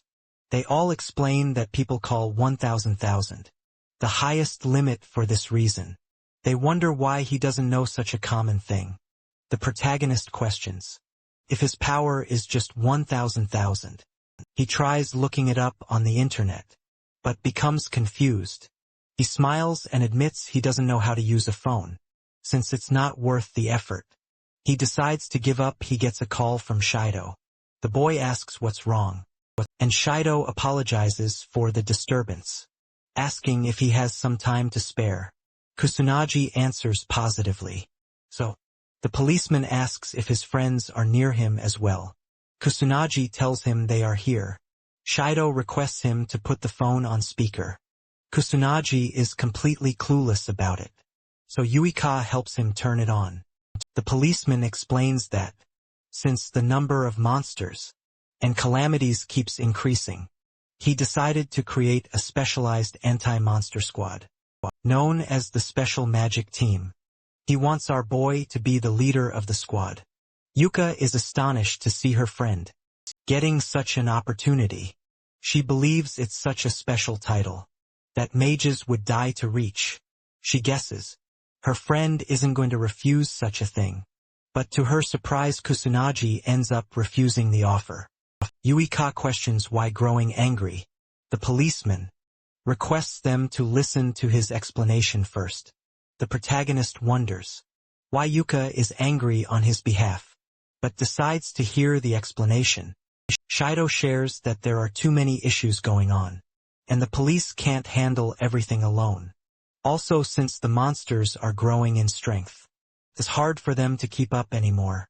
He knows the boy understands his words. Kusanagi knows it's because the mages of this time period have really low magic levels. He wonders what happened to the nobles. Shido shares that the heads of Mizuhara, Hamura, and Kaichi are still stuck in an overseas meeting, so the only one left is Fuka, but he's not available either for many weird reasons. Kusanagi suddenly remembers he never met Yuika's parents before. She tells him they still haven't returned from the meetings. Shido explains the special squad will have many police officers and a few students from the academy. He chooses Yuika, Ruka, and Katsuragi as members of the new special squad. He assures them he's willing to handle all the troublesome stuff, like clerical work and negotiations. So all of them just need to focus on getting stronger and leading the police mages. They'll get proper rewards, and their school credits will increase too, making it easier to find employment in the future. Shido starts begging, trying to convince the boy to become the captain. He hopes the protagonist agrees. Kusanagi becomes a bit annoyed, but decides to do it. Shido finds it hard to believe, but looks glad the others agree with it as well.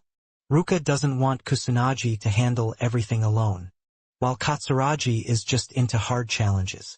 Even though the protagonist is still unsure, he ends up going with it, since he wants to train more mages as well. The news channels start criticizing the noble mage family, the Fukas. They didn't only leave behind their real duty because of some school disaster, but the noble family was also very slow with the subjugation of monsters. The nobleman hears the news and calls the reporters dumb, since they're assuming noble mages can handle anything. Someone calls, so the noble mage gives him permission to enter. His butler appears and shares that the Metropolitan Police Department sent him a document. The noble mage reads the information about the special magic team being established. He calls it stupid and thinks useless.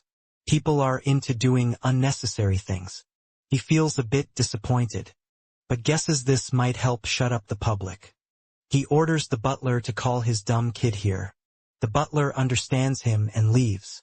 At the police department, the protagonist and his friends join the special squad. They all hold a meeting, and Shido starts explaining something to everyone. The protagonist is surprised to hear the word dozens. But Shido apologizes and explains that they did have candidates, but they didn't receive any applications. For some reason, Shido believes they'll get more applications once our boy starts producing real results.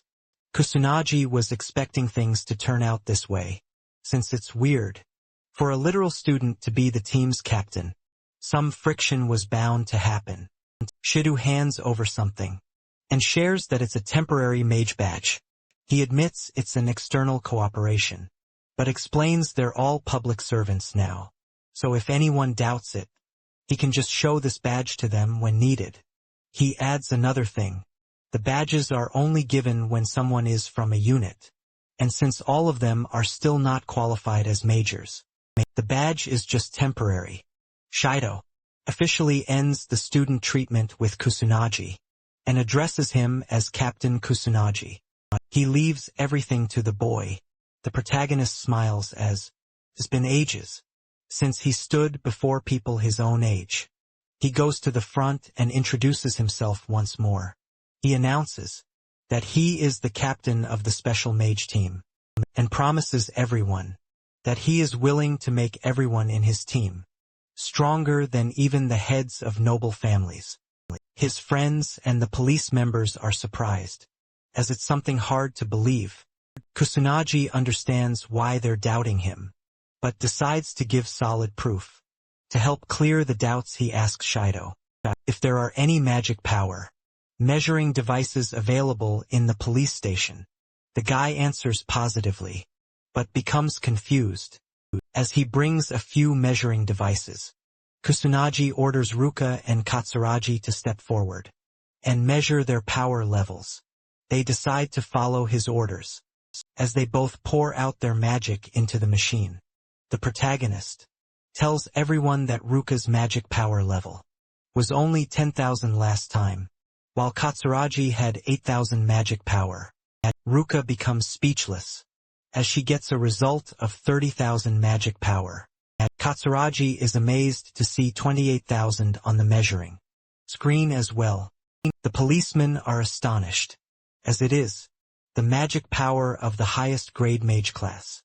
Kusunaji asks them to be patient and orders Yui to measure her powers. She listens to him but feels a bit anxious. Yuka wonders what she should do now, as she believes the gap between her and her older sister might be too big. She knows she worked really hard, but at the end of the day, she thinks she is just an ordinary person. With no talent, she becomes more anxious and doesn't want to see the results. Yuka calms herself down, as she doesn't want to run away from such challenges anymore. She stops caring about the results and pours the magic into the machine, determined to always be true to herself. Shido and Sanada's jaws drop as they see the results. Yuka feels a bit anxious, but opens her eyes to find out it is 26,000. Shido remembers her magic power was just 2,000, according to the records, and it's hard for him to believe there is a way to increase magic power to such an extent. Kusunaji makes it clear to everyone in the room that increasing magic power is possible. It just requires talent and the absolute determination to never give up and keep working hard till the end. He looks at Yui with a smile and pats her head, letting her know how proud he is feeling and telling her she did an amazing job. Ruka feels happy as she watches their interaction. Kusunaji praises the other two as well, but they think this much was expected, especially for Ruka. She believes this kind of improvement is normal for someone like her, since she belongs to the Mizuhara family, so there's no need for praises. He ignores her words and pats her head as well, praising her for all the hard work. Katsuragi knows his friend looks out of this world, but is surprised to see him act this way. Without any fear, Yuka becomes anxious, since she knows how terrifying her sister looks when she's angry. Ruka tells the protagonist she's not a baby, and he understands her and pulls away his hand. Katsuragi was a bit scared just now, and Yuika also thanks God her sister remained calm. Our boy tries to pat Katsuragi next, but he becomes embarrassed. Ruka remembers she was never treated like this. All her life before today. Even her father never patted her head, or did such a thing for her. A fat, ugly guy enters the room. As he finds out everyone was here, he shares that he has been searching for Shido everywhere and wonders why he hasn't received any proper greetings. Shido tries to explain himself and tells the fatso he thought the guy wasn't coming today. The fat dude tells him his mind changed, so he decided to come. Shido thinks about introducing him to everyone and announces he is Shu, a mage, noble from the family of Fuka. Shido secretly informs our boy that he didn't have a choice, as they needed the approval of the mage noble for the special team's establishment, so he was forced to enlist their names. He feels sorry about it. Kusunaji remembers the Fuka family ignored the request for reinforcements during the disaster that happened at his academy. Shido tries to explain that happened because the nobles have a weird habit of maintaining authority, so they feel ashamed answering such requests, since it's not something a mage noble would usually do. Shu speaks up and tells them he learned he was going to see Japan's leading magic unit. He wonders why there is a bunch of students in the room. Instead, Shido introduces Kusunaji and reveals he is the one who defeated the boss monster and took care of the calamity that happened at the school. For his amazing achievements, he has been chosen to lead the team as the captain of the unit. Shu carefully looks at him and wonders how a trash student, who doesn't even belong to a noble family, stopped the school disaster. He steps on the protagonist's foot and arrogantly tells him he is nothing more than a piece of trash. He feels enraged to see our boy as the captain. The guy makes it clear not to act cocky, even if he's just a student. Yuka and Ruka question why he's acting this way, and they order him to step back while Katsuragi threatens to blow him away. Shu wonders why ordinary people are trying to order him around. He recognizes the two sisters and remembers they belong to the Mizuhara family. He's surprised to find out not everyone here is a piece of trash. Shu starts smirking and announces that he will be the one to lead the unit. But Shido tries to make him understand Kusunaji has already been chosen to lead the unit, so it can't be changed. Shu decides to challenge the protagonist and announces that the one who defeats the boss of the next calamity will earn the right to lead the unit. Shido tries to stop him, but the fatty decides to make his own rules and thinks it's settled. Shido apologizes for his behavior, but Kusunaji assures him it's fine, since anything he says would have been completely useless on such an idiot. He thinks it's fine as he just needs to win. Yui and the others get fired up. She's not gonna let the guy become their captain. The other two become determined and decide to go all out as well. He wonders why they sound so fired up over such an idiot. At the police department grounds, Kusunaji thinks about his next step.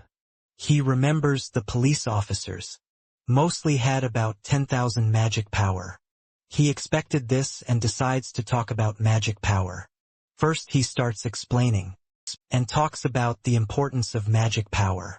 He tells everyone he knows they only use it to produce magic attacks, but it has other purposes as well. He calls Katsuragi and orders him to attack with everything he has. He becomes a bit confused. The boy asks him to hurry up. Katsuragi tries throwing a punch with everything he has, hoping the protagonist doesn't complain about it later. The punch gets stopped by a weird barrier. He explains he is using the power of a magic barrier. If anyone has a lot of magic power, they can naturally use a magic barrier. Katsuragi keeps throwing punches, but nothing lands. He continues to explain they can use magic without even thinking about it, if their magic power is huge enough. He calls it automatic power. Katsuragi finally gets tired and finds out his punches are completely useless. The protagonist orders everyone to keep one thing in mind. Increasing the magic power capacity is the most important goal for any mage. He starts pouring his magic into the policemen, one by one, to help them understand how to sense magic power. Everyone begins their training, and they all work hard to get stronger. Kusanagi realizes they really need some equipment. Besides the training, he wonders if it's possible to get some anti-monster equipment judging by Shido's reaction. Our boy finds out it might be nearly impossible to get his hands on one. For now, Shido assures him he will manage something if he waits a little longer. Kusanagi is aware he won't find any good craftsmen in this time period, so he decides to make one himself. Even though he has never done that before, he is positive he can make one himself. He opens his drawer. As he tries to find something useful, he finds a cheap ring, but notices it is still in good condition, which means it might be something important. He believes it might work, but it's still not enough. The protagonist starts thinking about a store he could shop at. His phone starts ringing suddenly. He notices it is a call from Ruka. He wonders what she wants since she rarely calls him. Kusanagi picks it up but questions why she's so silent. She shares her opinion, and believes only he is worthy of leading the unit. He becomes confused, and asks if she's trying to encourage him. She says he's correct. Kusanagi smiles. As he finds out she is an awkward person, he decides to ask her something. Kusanagi invites her to go shop with him tomorrow, if she doesn't have anything else to do. He doesn't know much about buying accessories, so he needs help. Ruka questions if he's inviting the others as well. He answers negatively, and believes going in large groups is unnecessary. She is a bit hesitant, so Kusanagi asks if she wants to go. She agrees to go with him. He calls her a lifesaver and asks where they should go. She suggests Harajuku, so he decides to meet her at the station around noon. She hopes they can see each other tomorrow, and cuts the call. Kusanagi feels glad, as he can buy rings for everyone in his squad now. He wonders if he should spend his day crafting anti-monster equipment with the ring he just found. He starts pouring in his magic, and believes it will somehow work. Yuika calls her sister for dinner, but gets no reply and becomes a bit concerned.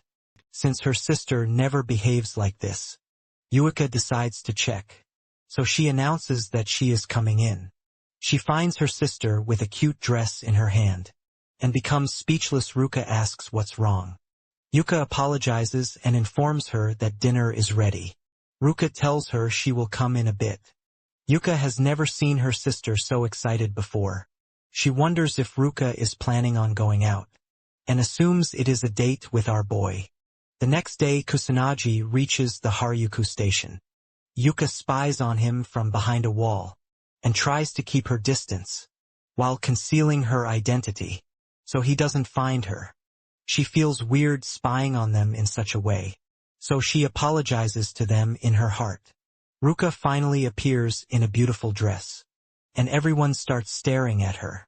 She asks our boy if he had to wait. He shares that he just got here so it's fine. The dudes staring at them call her beautiful, and assume she is talking to her boyfriend. They become a bit jealous, while Yuka questions what's going on, as she finds out her sister and Kusanagi are on a date. Ruka asks what he's looking for. Kusanagi answers that he wants a ring. She wonders if it's a gift. He calls her correct but shares he needs several. Ruka is surprised, assuming something else. She questions if he has that many partners. He answers positively, but she reminds him Japan is not a polygamous country. He assures her he already knows that. Ruka advises him to buy inexpensive ones, if he is planning to buy in bulk. She remembers the perfect place, so he decides to leave it to her. They visit multiple shops, while Yuka observes them both from a distance. After a few hours of trying, Ruka admits, it is really hard to find rings that are sturdy, inexpensive and not too fancy. Kusanagi feels a bit annoyed. since whenever they finally choose a good ring, something is always missing. He checks another one, and realizes it looks pretty expensive. As well, Yuika drinks her juice from a distance, and wonders what they're both talking about. She feels a bit jealous, seeing them stand so close to each other. The manager approaches them with a smile, and asks what they're looking for.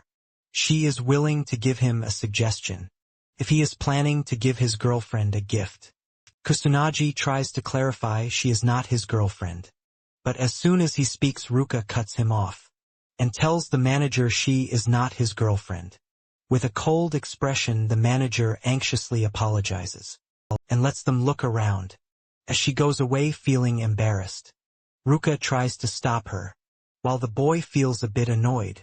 They finally sit down, and Kusanagi shares how exhausted he's feeling from all the walking they did, especially in a crowded place like a mall.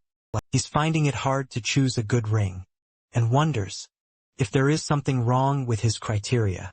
Kusanagi notices the expressions on Ruka's face. She admits she doesn't know how to show affection, and she's aware he already knows about her trash personality. He calls her correct, and Ruka remembers she doesn't even know how to interact with her little sister. She caused her many problems.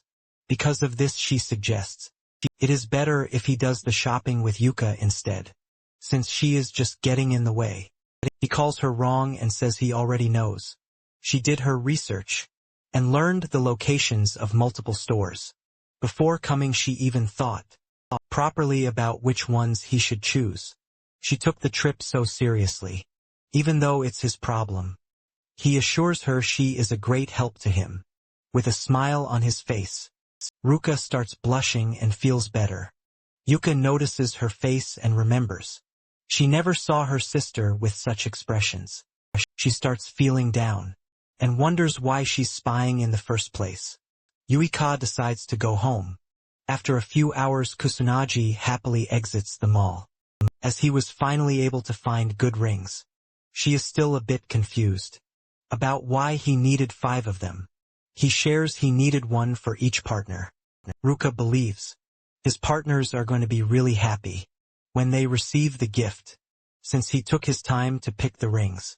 He mentions it is for the unit's equipment, so there is no reason for them to be unhappy about it. She is a bit confused to hear this, but finally understands why he bought so many. He shows his gratitude for all the help she gave, and thanks her properly. Ruka thinks it's fine. She is glad she was able to help him out. He decides to repay her for the effort, but she assures him he doesn't need to do anything. He pulls out the ring from earlier, and asks her to give him her hand. She feels a bit shy and questions what he wants to do. He grabs it and shares. It is the first special ring he made himself. He hopes she takes good care of it and smiles. Ruka is glad but starts leaving. He tries to stop her, but she doesn't give him a chance and leaves.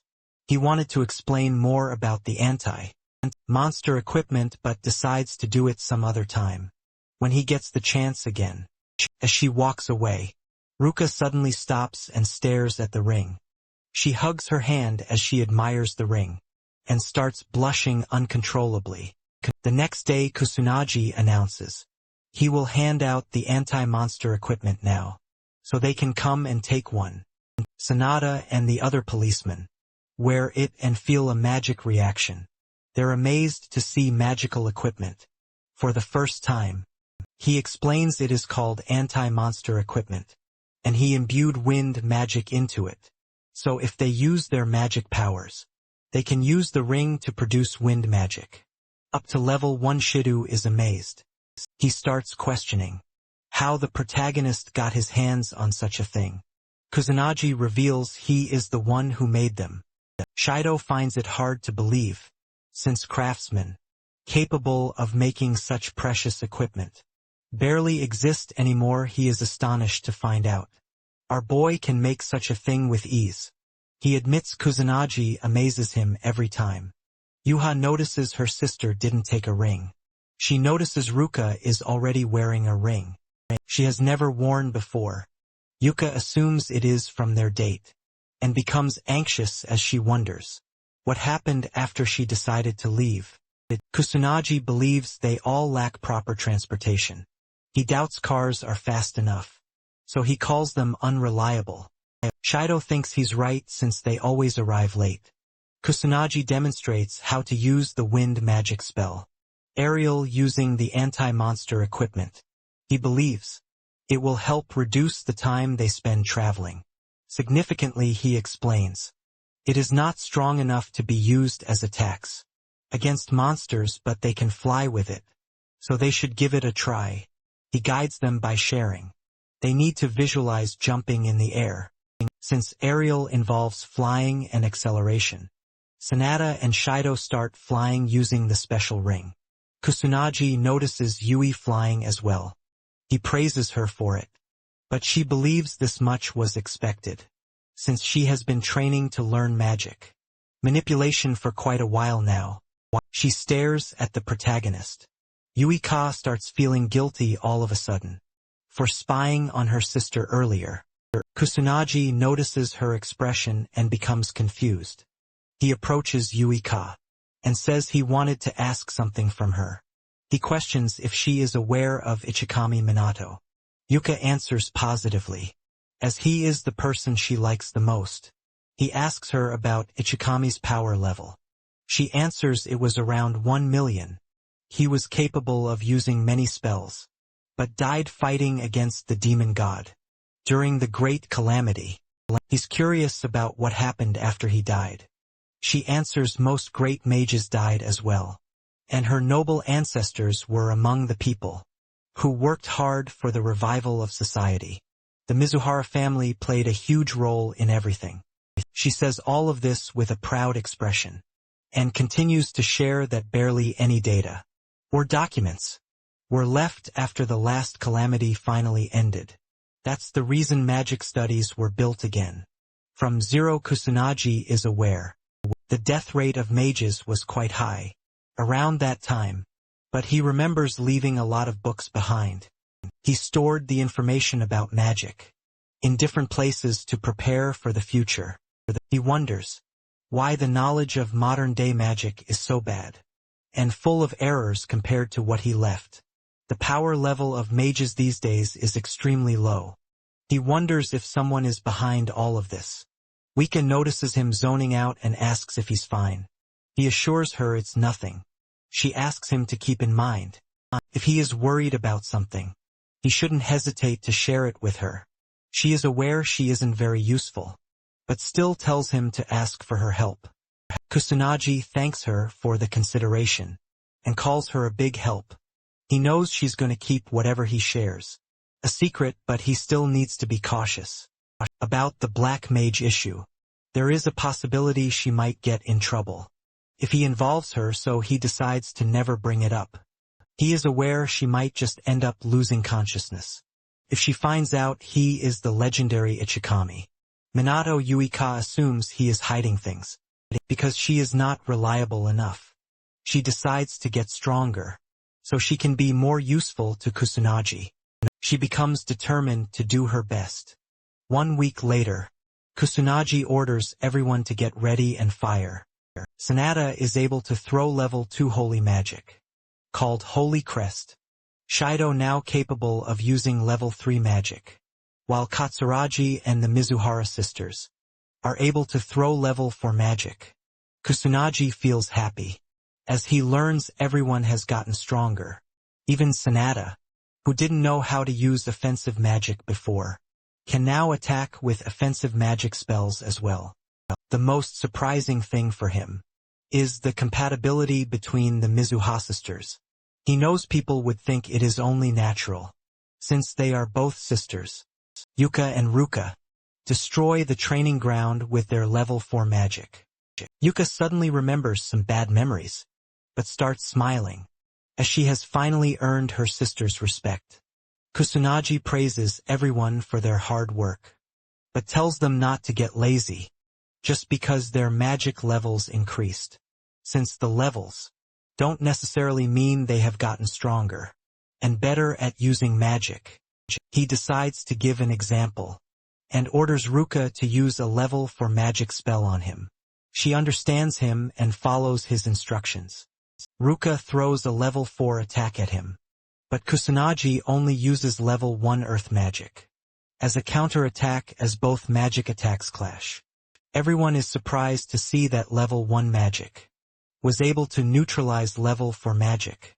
He explains, the magic levels only help with the amount of magic power that can be infused with an attack. It doesn't mean higher level magic is stronger. Even with level 1 magic, if the mage is able to infuse maximum magic power, even level 4 magic is easily beatable. He mentions the attributes of magic matter as well. Water is always weak to earth. He orders everyone to avoid getting trapped. By the idea of levels, he explains, they need to understand magic power and master the spells they have. If they follow his instructions, they can become stronger. Everyone listens carefully. As Kusanagi reveals, they shouldn't forget about their partners either, since combined powers can become even stronger. They all yell out as they become motivated. But out of nowhere, the fatty appears again and feels pity for them. Shidu asks why he's here for no reason. Shu thinks no calamity is happening anytime soon, so he's bored. Shidu advises him to clear out a few monsters, if he's not planning on training. But Sho rejects the idea, as it is too much work for him. He leaves all of it on the police department, while smiling wickedly. Kusanagi's friends become annoyed, but he feels nothing. Shu hopes the calamity arrives quickly. As the sky starts turning red, Yui notices it first and points out something is wrong. Shu realizes it really is the calamity, and gets fired up. He reminds everyone that the squad that is able to defeat the boss first is going to be chosen as the leader of the special unit. He announces the beginning of his challenge. Kusanagi's squad becomes fired up, as they are determined not to lose to an ugly fatso, like Sho Fatty, and his men start using the equipment to fly away with their wind magic. He becomes cocky and calls everyone a loser. As he leaves, Yui calls him unfair, but Kusanagi reminds her that they can do the same. As well, he orders everyone to properly prepare and put on their headsets. As the whole team starts flying, Kusanagi reminds them that it's their first fight as a squad, so they need to remain cautious. They all start moving. Shu leaves behind a car driving on a road. He calls it slow and laughs. Katsuragi calls him fast, and Yui-ka doesn't understand how the fatso can move this quickly. With such a huge body, Kusanagi believes it's because they are all good at wine magic, so it's going to be tough for his squad to keep up. He knows he can easily overtake them, but doesn't want to destroy the purpose of being in a team. He decides not to rush, since the citizens look completely fine. Shu starts making fun of them, and mocks them for calling themselves a special squad, since they can't even overtake him. He keeps calling them losers. Yuka notices his expressions, and assumes he is mocking them, even though she can't hear his words. The fatty finds a few people and announces he is here. He warns them about the calamity, and starts killing a few monsters with his teammates. They all shoot wind magic and kill a beast. The civilians try to find a safe spot, and ask the fatso for help, but he ignores them completely, and keeps shooting wind magic towards the monsters. As the civilians are about to get caught up in his wind magic, the protagonist appears, and shields them with his barrier. He asks the fatso what he's trying to do, with a cold, terrifying expression. The noble brat and his men become so scared, they almost piss their pants. He tries to understand what's happening, as he can't even move his arm. Kusanagi's squad appears, and confirms if the civilians are holding on fine. Yuka questions what the fatso just tried to pull off. She becomes angry and orders him not to drag ordinary people into a fight. Shu and his teammates are finally able to move again. He wonders if Kusanagi did something to his body. He brushes it off and believes it was nothing. Fatso calls it their fault for getting in the way of a mage, noble like him. Yuka becomes irritated and orders him to repeat that. He uses his wind magic and starts flying off with his buddies, while leaving the safety of commoners to Kusanagi. He is determined to defeat the boss.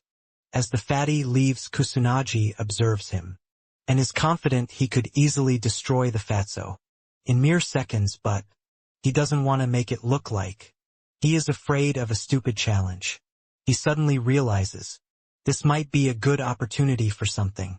Kusanagi orders his squad to defeat the monsters, while he protects the citizens from any kind of harm. Shido wonders if he is confident about the challenge, since it sounds hard to protect so many civilians. All alone, Kusanagi assures him he's confident, since he is the leader of their special unit. Shido believes his words, and thinks his question was stupid. Yuka motivates everyone to start defeating the monsters, as they already rely on the protagonist so much. Everyone agrees with her, so our boy orders them all to start moving in wind. For him, they all move forward, using their wind magic, and start fighting the monsters. Yuka uses level 3 magic spells to destroy some strong monsters. She remembers being scared when faced with a similar situation before, but now she is surprised by her own capabilities, as she can easily defeat demon soldiers. Yuka has finally gotten stronger. Kusanagi senses the magic energy around him, and finds out both humans and monsters are mixed in, and many civilians are still stuck in a dangerous situation. He is aware of the situation's difficulty, but believes he can take care of it, because he is Kusanagi Minato. He moves forward with his wind magic to save everyone. Shu and his men keep blasting wind magic, while ignoring the civilians. Ruka and the others maintain their formation and remain determined not to fall behind the fatso. Yuka starts sensing a weird magic energy. Out of nowhere, she looks back and finds a demon appearing behind her. The delusional fatty doesn't hesitate for even a second, and runs towards the demon to stop the calamity and win his stupid challenge. He decides to use his level 4 magic for it. His men try to stop the fatso. Level 4 magic is not even going to scratch an opponent. Like the demon, Shu doesn't listen, and believes they don't know anything, because they have never fought a demon before in their lives. He is confident he will definitely win this battle, since he is a noble mage. Fatty launches a level 4 wind attack, but the demon pulls out his level 4 fire magic in response, and completely destroys the fatty's pathetic attack. Shu finds it hard to believe he was overpowered. Just like that, as the fire attack almost hits him, he starts running with his lackeys. Some civilians get caught up in it. They scream for help, but Shu ignores them and keeps running to save himself. Kusanagi appears and uses earth magic to stop it. His squad joins in, and they all defend the civilians from the fire attack. Kusanagi smiles and praises them for it. Yuika approaches the fatty. He is relieved he didn't die. With a cold expression, she questions why he just ignored the citizens and only saved his own life. He calls it their fault for not running away to safety. He believes they don't deserve to live if they are going to slow down a magic noble like him.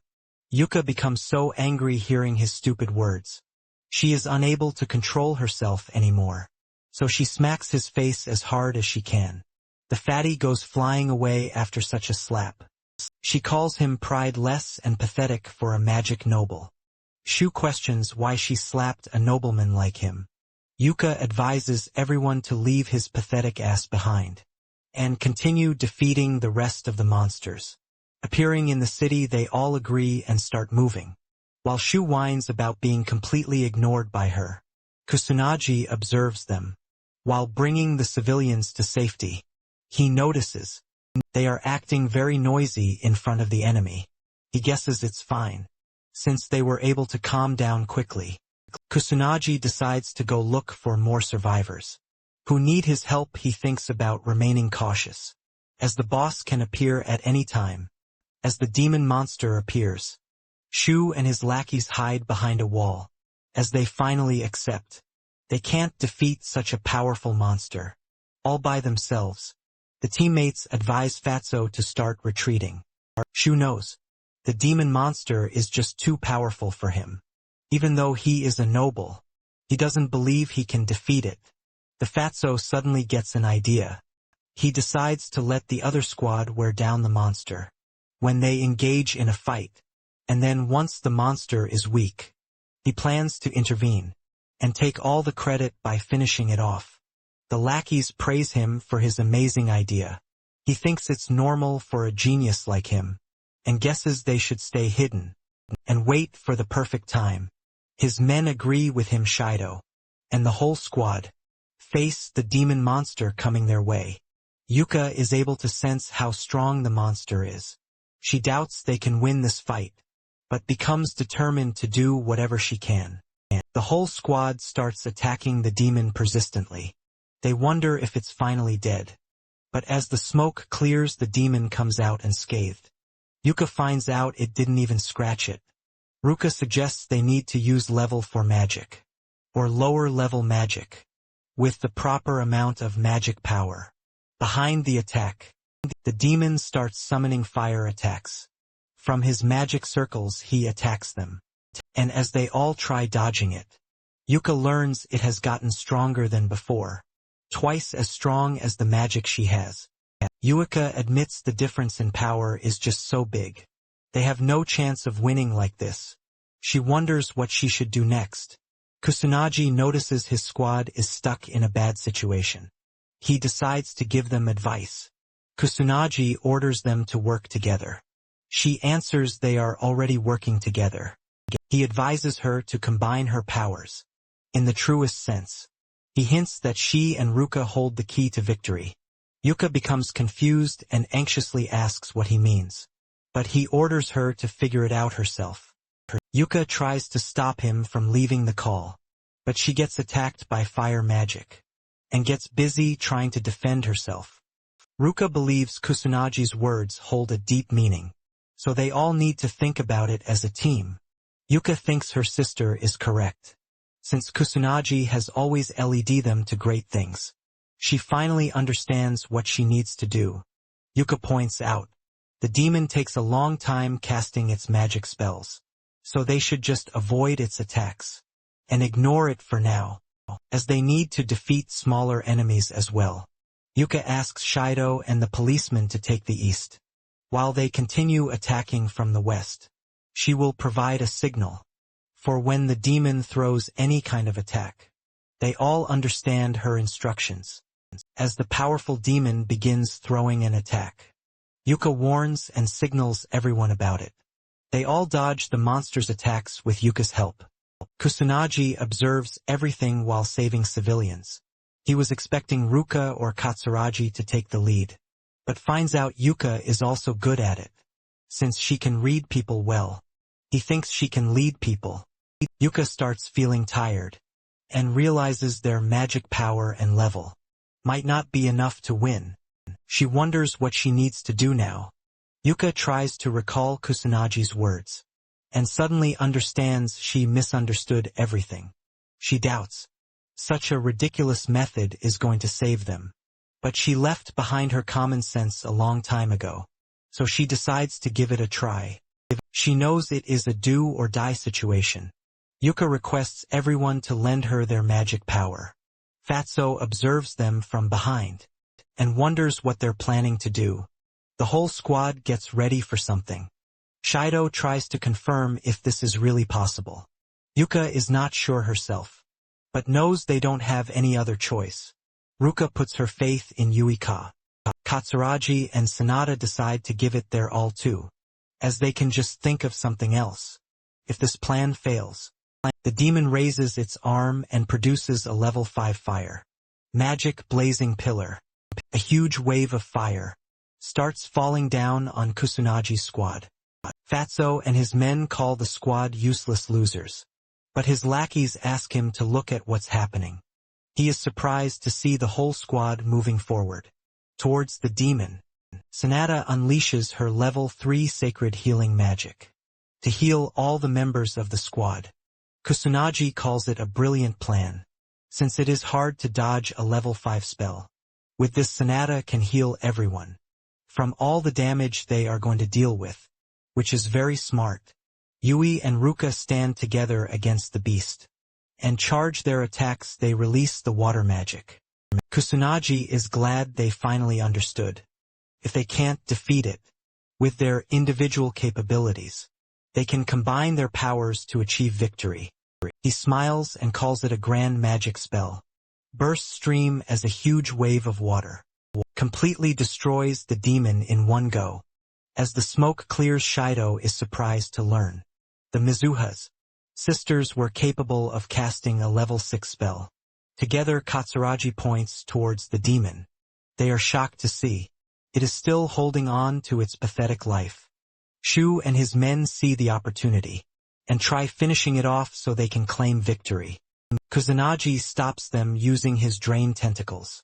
The fatso doesn't understand what's happening with him, as all his mana gets depleted. He loses all his strength instantly. Kusanagi appears from behind and takes back his magic tentacles. He feels a bit annoyed by their behavior. The demon finally fades away. Katsuragi and the others are relieved.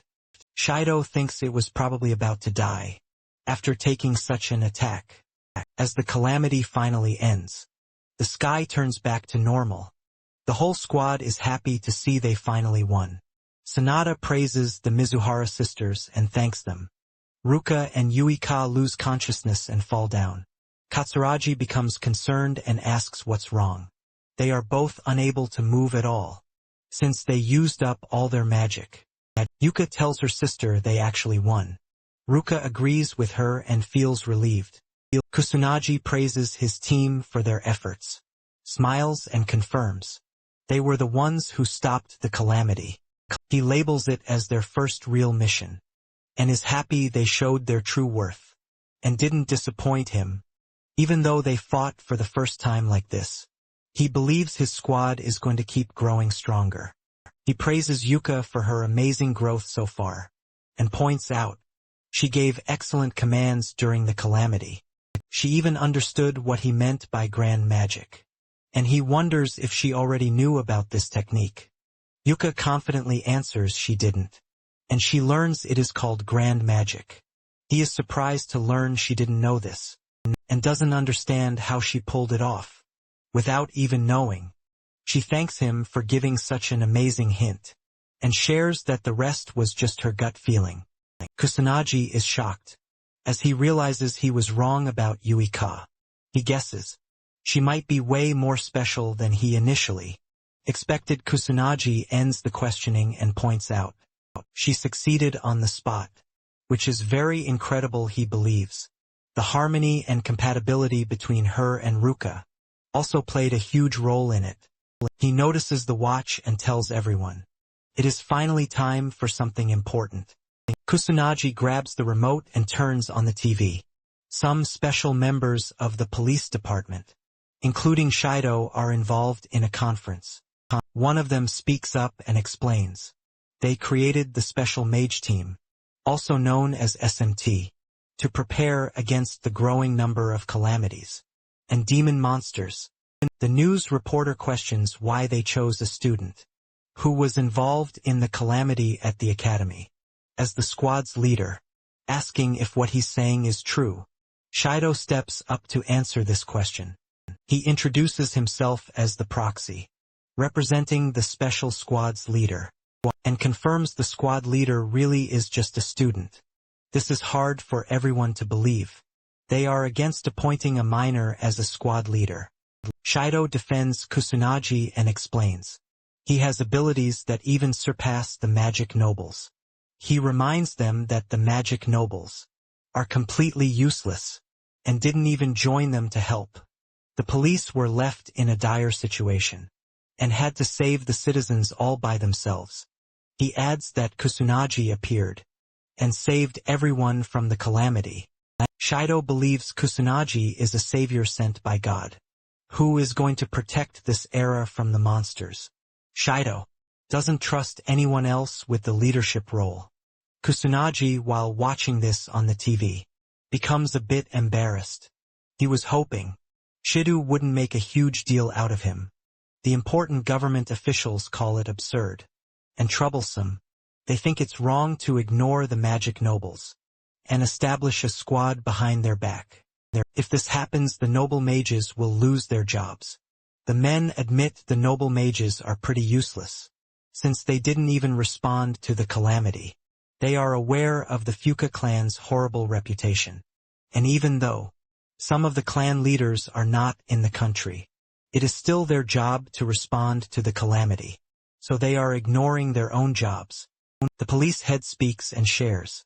They placed their trust in the noble mages, and they didn't create the special squad to undermine any of the noble families. Someone enters the conference room and tells everyone to step back. It is the ugly fatty and his lackeys. He calls the current leader an incompetent loser, and believes a magic noble like him deserves to be the real leader. He calls them out for their rudeness in holding a press conference, while completely ignoring him. His minions show support for his claims as well. Shido doesn't understand why he's here out of nowhere, even though he lost the challenge. Shu and his minions act like there was no challenge. He lies about having no such promises. He calls his words the magic noble absolute, and tells everyone to just listen to him. A news reporter moves forward to ask a question. He gives her permission to ask anything. She informs everyone that she learned he didn't help any civilians during the calamity that happened recently. He instead kept dragging innocent people into his fights. She asks if this is true. Shu becomes anxious and answers that nothing like this happened. But the other news reporters call him out for his lies, since they have proof of his wrongdoings. The officials question if a magic noble is really doing such horrible things.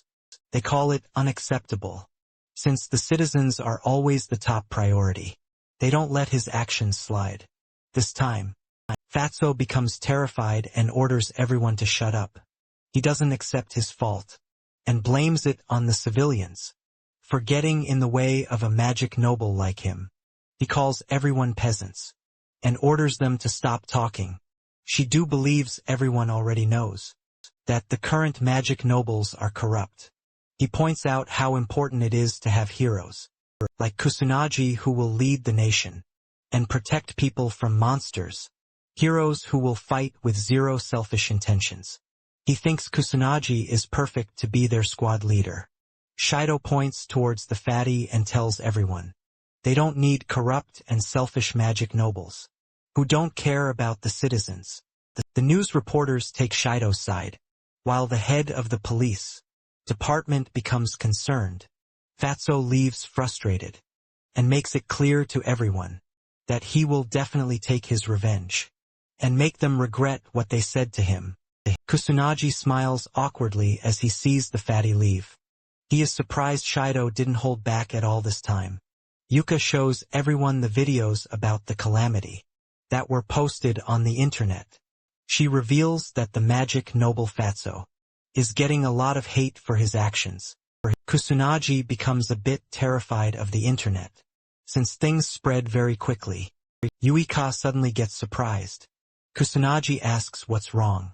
With an anxious expression, Yuika shares that all of their faces got caught on camera. Kusanagi becomes frustrated, as it is impossible for him to hide his real identity. After this, he was hoping to not stand out as much as possible, but knows things will become more complicated for him. After this, after a few days at the meeting room, Kusanagi becomes surprised as he sees the huge crowd of people gathering. He wonders what's happening. Shido shares that the higher UPS are giving their approval easily now, out of nowhere, and the number of people hoping to volunteer has suddenly increased as well. Shido anxiously smiles and believes this is happening because of the information that got spread on the internet and the press conference that happened recently. Shido starts apologizing for not holding back during the press conference. He is aware he made a mistake, and he somehow wants to make it up to Kusunaji. Our boy was hoping he could train more people, but didn't want to stand out this much. Yuka appears from behind and grabs his arm. She suggests he should just get used to it, since it's hard for the world to take its eyes off of someone as special as him. He calls it troublesome, and hopes he can avoid attention after this, at least at night somewhere inside a mysterious place. A man tied to a chair gets asked a question. A guy holds his knife near the victim's throat and orders him to reveal everything, or he's dead. The guy with red hair becomes terrified. He gets asked about the black mage but tries to clarify. He already told everything he knew. He shares that the black mage is a young kid who can cast strong magic spells. The man slashes the red-haired dude with his knife and threatens him to reveal everything, or he's dead. The victim becomes terrified and begs for his life. He finally recalls something else. The red-haired dude shares that the police are consistently checking the Magic Academy to learn more about the black mage. So there is a rumor he might be a student. He swears he doesn't know anything else about the black mage. The kidnapper believes in his words, but calls it disappointing. The victim hopes he will get released now, since he revealed everything. The mysterious man assures him he will, but kills him, and clarifies he will get free from life's grasp. Instead, the victim bleeds out and dies. The mysterious four-eyed man becomes angry as blood splashes onto him. He calls it filthy and starts rubbing off the blood. He was able to learn the black mage might be a student. He gets excited and starts smiling wickedly, as he wonders how terrific a young kid's screams will sound. He hopes the black mage is waiting for him. Kusunaji lands in Shinjuku, while wearing a mask to hide his face. He defeats a monster and starts looking around. Our boy spots a few kids with a camera in their hands. One of the kids starts recording the dead monster Kusunaji just killed, and they both call it the work of the black mage. One of them is a bit frustrated that he couldn't make it on time to film Kusunaji. Our boy was hoping the hype and interest people had in the black mage would have decreased by now, but he realizes he is totally wrong, as he finds many people searching for him, even in such residential areas. The police are involved as well. He is glad the police are dealing with monsters and disasters properly now, compared to when he was reincarnated. He guesses the people don't need the black mage anymore. Kusunaji notices something happening on the ground. A few thugs corner a helpless man and demand 10 million yen from him. They order him to just sell his organs if he can't pay up. The man tries to defend himself and clarifies he only took 200k yen. But the thugs start using their magic and call it interest on the loan. They try teaching him a lesson, and as they are about to attack him, Kusunaji jumps in and shields the man from the thugs. The helpless guy uses this opportunity to leave. The thugs become angry and question if he thinks he's some kind of cool hero. They try fighting Kusunaji, but he decides to give them a taste of pain, so they stop acting this way. They get beaten up and apologize afterward. The men promise they won't do anything to resist. The black mage wonders why the police aren't dealing with illegal mages. Even now the thugs recognize it's the black mage. They start talking about the rumors they've heard. One of them mentions the underground syndicates are after our boy. They get anxious about being on another gang's turf. Kusunaji hears them talk and asks about the organization. They become terrified and try to act dumb. The thugs say they don't know anything, while begging him to let go of them. They promise they won't tell anyone they met him. The black mage wonders how much they know, so he decides to let them go if they reveal everything. The thugs agree and one of them reveals the Black Rebellion is an underground organization of mages who are hidden from the public. He shares they have their hands in all sorts of horrible crimes, like money laundering, controlling the Yakuza gangs or mafia, The organization is behind all of it. The thugs share that the Black Rebellion even has connections with the media and politics, so they have the freedom to do whatever they want. The thugs smile awkwardly and tell him there's a Black Rebellion branch nearby. As well, they came here in hopes of getting a job there. He beats them up and starts leaving the sketchy alley. Kusanagi remembers Sanada mentioned something about the increase in illegal activities. He was finally able to learn. The Black Rebellion is behind all of this. Our boy calls it interesting and gets a bit excited. He decides to leave the calamity and the increase in monsters to his student version instead and clean the underworld whenever he goes out. As the Black Mage, he guesses he should start with the Kabukicho branch first, since it is the nearest. Our boy reaches the place and sees a crowd of men and women doing sketchy business. He is surprised by how lively the modern entertainment district looks. Kusanagi feels a bit annoyed, but moves forward and starts by sensing the magic around him. He can't tell which ones belong to the organization, since he is dealing with humans this time. Our boy decides to start by arresting a few criminals doing sketchy activities around the area. He finds two selling drugs in a dark alley.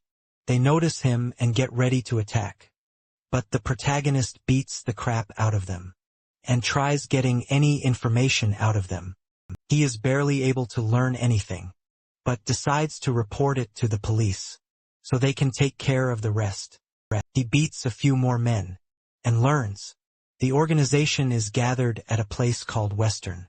The man assures him he's telling the truth and hopes he can leave now, since he revealed all the information he had to offer.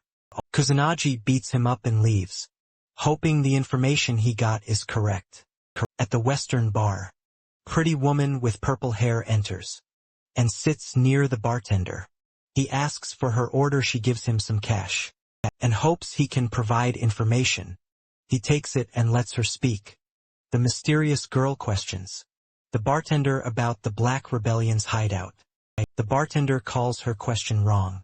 She becomes a bit concerned. He corrects her and says she should be asking about what's going to happen to her next. The purple-haired girl realizes it is a trap. She looks back to see a few thugs getting up. One of them knew someone was sniffing around, but he didn't expect it to be a beautiful woman. She realizes she has made a huge mistake by believing in false information. The thugs attack, but one of them orders to keep her alive. The helpless girl attacks as well, in hopes of saving her life. She doesn't waste a second and rushes toward the exit, but gets hit by fire magic from behind. The woman falls down and becomes injured. The thugs like her tough attitude and decide to use her for her beautiful body. She becomes hopeless and apologizes to her brother in her heart, as she couldn't do much as the thug almost grabs her. The protagonist enters the bar, surprising everyone. He completely ignores what's happening and goes right toward the bartender. Our boy asks if the Black Rebellion members are in this bar. A thug approaches him from behind and questions if the protagonist is aware of the situation he's in right now. He tries to attack while throwing insults, but gets punched in the face by our boy. The thug goes flying away and hits the club's wall. He struggles to get up and loses consciousness. The other thugs and the girl are all left speechless, their jaws completely dropped. The purple-haired woman knows no normal human can hit someone this hard. She doesn't understand how he did it. The girl wonders if he used some sort of magic, but she didn't see him enchanting anything either. She wonders who he is. Kusanagi is glad the intel wasn't completely useless, as he was able to find many low-level mage thugs in the Western Club. He calls the Black Rebellion thugs pathetic scums for ganging up on a woman, continuing to insult them. The thugs become terrified, but try to stay calm, as they still have the number advantage. One of them orders everyone to gang up on the protagonist, since he is completely alone, believing they can win if they all attack together. The thugs start throwing multiple fire attacks. But our boy tries to hold back and just dodge. The purple-haired woman doubts he can win, since the numbers have a huge advantage, especially since they are fighting indoors. She assumes he can't cast any strong spells, which means there's no chance he will win. The girl shouts and warns the protagonist to just run away. As he is about to get attacked, the protagonist loses his patience and dodges everything swiftly to get closer to the thugs. He approaches them and starts throwing hands. Our boy beats the crap out of them one by one and knocks everyone out in mere seconds. The purple-haired woman is left speechless. She couldn't keep up with whatever happened, because the boy moved extremely fast. She wonders if he used some kind of magic. The thug starts crying and questions who he even is. He demands answers. So Kusunaji answers that he is the Black Mage, the man who is going to destroy the Black Rebellion. Gang, he knocks out the last guy as well, and walks toward the girl. She is still surprised by how fast he destroyed everyone, and wonders if he's some kind of elite or legendary mage. Kusunaji comes closer, and she's able to learn. He looks like a high school student. She calls his eyes striking. He becomes a bit worried and asks if she's okay. He finds out she is not injured. With a confused expression, the girl assures him she is okay. He walks toward the bartender hiding behind the table. Kusunaji demands information about the Black Rebellion, but the bartender rejects his request, because he is afraid they will hunt him down if he reveals anything. Our boy lands a strong punch and destroys the table. To scare the bartender, he demands information again, and makes it clear this is the last chance he is giving. The bartender becomes terrified, and decides to reveal everything. To save himself from Kusunaji, he shares that the Black Rebellion's base is actually in Tokyo, with branches everywhere even beyond Kabukicho. He has heard the head of the Kabukicho branch is not a person anyone should mess with. The leader of the gang is a mage, and he holds a lot of influence in the underworld. Some people even say he is controlling Japan. From the background, Kusunaji asks about the branch, but the bartender swears he doesn't know anything about it. He explains that low-level guys like him just get crappy jobs and don't know anything about the branch location. The protagonist is a bit disappointed, as he's back to zero again. He decides to find more illegal mages to gather information about the branch. As he's about to leave, the woman stops him and shows her gratitude, since he saved her life. She doesn't know what kind of unimaginable things she would have gone through if he hadn't been there. He assures her not to worry, as he was just passing by. He believes it is her own fault for putting herself in such a dangerous situation, since she got involved herself. She calls him harsh, and he says she is correct, but shares he's only harsh on adults. The woman assumes he's planning to search for the Black Rebellion. She is curious and questions what he's aiming to do. Once he finally finds the gang, with a cold expression, he answers that he will destroy it. She is a bit shocked to see how serious he is. She learns he wants to destroy the gang completely, but doubts he can do it all by himself. Even if he is strong, she knows she can't do it alone either, so she decides to make a request. The woman asks our boy if he wants to join her. She confidently shares that she is a detective, with more access to valuable information, and holds many connections. As well, she is aware she doesn't have the kind of strength he holds. The woman is a bit shocked to learn the Black Mage is a lot more powerful than whatever she heard from the rumors. She believes she can achieve her goals as well, if she can somehow team up with him. Kusunaji understands it and questions if she is demanding his strength in exchange for her valuable information. The woman calls him correct, and believes it is the perfect partnership. She moves her hand forward and requests his cooperation. He is aware that he is in dire need of some intel, but contemplates whether she is worth trusting. He guesses it's fine as he can always just ghost her. If things don't go according to plan, he agrees to it and shakes her hand, as he decides to team up with the woman. She seals the deal and introduces herself as Leona. Our boy just shares that he is a black mage. She calls it hard, and wonders why he doesn't have a shorter name. He gives the girl permission to call him whatever she wants, so she decides to go with Chrono. He agrees on Chrono. He questions why the thugs were after her. She shares that her aim was to somehow find the Black Rebellion's hideout. He calls her stupid for being so careless. She thinks they're both in the same boat, but he lets her know he can protect himself properly. She admits she has many weaknesses, but she didn't see any other choice, since nobody dares to go against the Black Rebellion. Leona explains that these days, the rogue mages are doing whatever they want in Kabukicho without any consequences, since the police are too busy dealing with the calamities. Kusunaji remembers that Sanada explained this earlier. He learns she is in a tough situation. Leona tries to keep herself calm, and reveals her younger brother was attacked by the rogue mages. Ever since their parents died, she had to take care of her brother all by herself. But she worked really hard to provide a nice life for her little brother. She's aware she couldn't offer him any time and attention, which would have probably made him lonely, but her little brother never complained about it once. She remembers one day, a few burglars broke into their house out of nowhere. Unfortunately, her brother saw the criminals, so they tried to take his life. Her expression changes. He asks if her brother survived. She shares he was injured and hasn't regained consciousness ever since that day.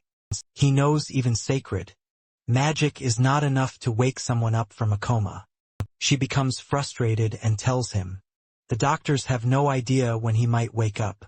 Her brother is only 9 years old. She believes he deserved a normal life. Leona remembers the guys behind all of this were Black Rebellion lackeys. She was able to find and arrest all of them, but she's not going to be satisfied until the whole gang is destroyed. He asks if her aim is just revenge, but she calls him wrong and determinedly shares that she wants to correct things, so no one has to go through the same thing she did. She's aware she doesn't have the strength to do it, but she believes he can definitely stand against the Black Rebellion gang. Kusunaji guesses her story is true, but wonders if she brought the whole thing up to stop him from betraying her in the future. He calls her a tough woman for her actions, but smiles as he is into desperate women. He warns her not to drag him down, but she assures him she has already located many potential hideouts, so he shouldn't underestimate her information network. She just has too many on the list, and thinks they might even be Yakuza or the Mafia. That's the reason she was trying to move forward with caution. He demands the information about the hideout locations. She asks about his plan. The boy answers he will just go pay a visit. She warns him about how dangerous it is, and doubts he can avoid getting killed, even if he holds a lot of strength. He assures her it is completely fine, since he is the legendary Black Mage. She decides to give him the information, but tells him she will go check with him. He warns her about the danger, but she's stuck on going even if she gets killed. He questions what her brother will do. If she loses her life, she thinks it's fine, as he will get insurance money if she ever dies. He calls money worthless, and advises her to never say such a thing again, as family is the most important thing. She doubts he can understand how she feels to be weak, since he holds power. She, frustratingly, shares how horrible it is to live a good life, but still get oppressed by pathetic scums, like the gang members. Even when people like her are cornered, they don't have enough power to fight back. She questions why her brother went through such a thing, even though he is completely innocent. She starts crying and goes silent. He starts moving, so she asks what he's trying to do. He demands the hideout locations, and assures her the gang members are going to pay for their crimes. She stops crying and finally cheers up. She gives him the information, but thinks it will be hard going everywhere on foot. He assures her not to worry about it, and holds her from the back. Our boy orders her to hold on tight. She starts blushing uncontrollably. In a random building filled with gang members, a man walks toward the window out of curiosity. Another thug asks what's the issue. Suddenly the window breaks, and Kusunaji lands inside the room, with Leona in his hands. He kicks one of the thugs standing beside the window, and surprises everyone. The gang of thugs gets shocked as they see one of their members get knocked down. Kusunaji wonders if this is the real Black Rebellion's hideout. Leona tries to calm herself, but feels extremely anxious, as she thought she was about to die. The thugs demand answers and question who they are. They grab their weapons and get ready to kill. The protagonist, he remains unfazed, and observes the Yakuza haven't changed much compared to his previous life. The boss steps forward with a cigar in his hands. He questions who the protagonist is. He answers he is the Black Mage. The boss becomes enraged, and orders everyone to attack the protagonist. He advises Leona to stay close. A thug attacks him with a sword, but our boy stands fearless. The thug gets shocked as his sword is sliced in half. He doesn't understand what's happening. A few more thugs approach him from behind and start shooting bullets. Kusunaji pulls out his magic barrier and deflects everything with ease. The thugs feel hopeless as they realize guns and swords are completely useless. They start calling the Black Mage a monster, but he ignores them and approaches the leader. He asks once more to confirm if the guy really is the boss. He also questions if their group has any ties to the Black Rebellion. The boss starts shaking and remains silent for a second, but then shouts at Kusunaji and insults him. He makes it clear the Black Mage won't leave unscathed. He warns the protagonist not to underestimate the Yakuza.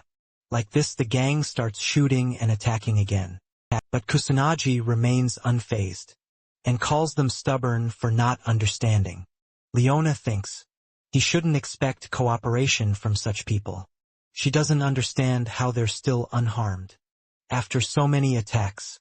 He senses none of them are real mages, so he guesses they have no ties with the Black Rebellion. Kusunaji decides to clean up the whole mess.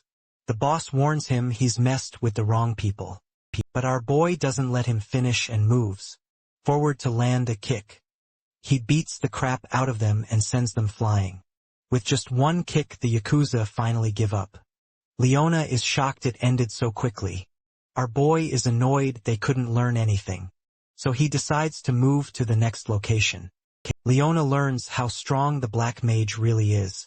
She starts to believe he might be enough to destroy the Black Rebellion. For good, he grabs the woman and holds her in his arms.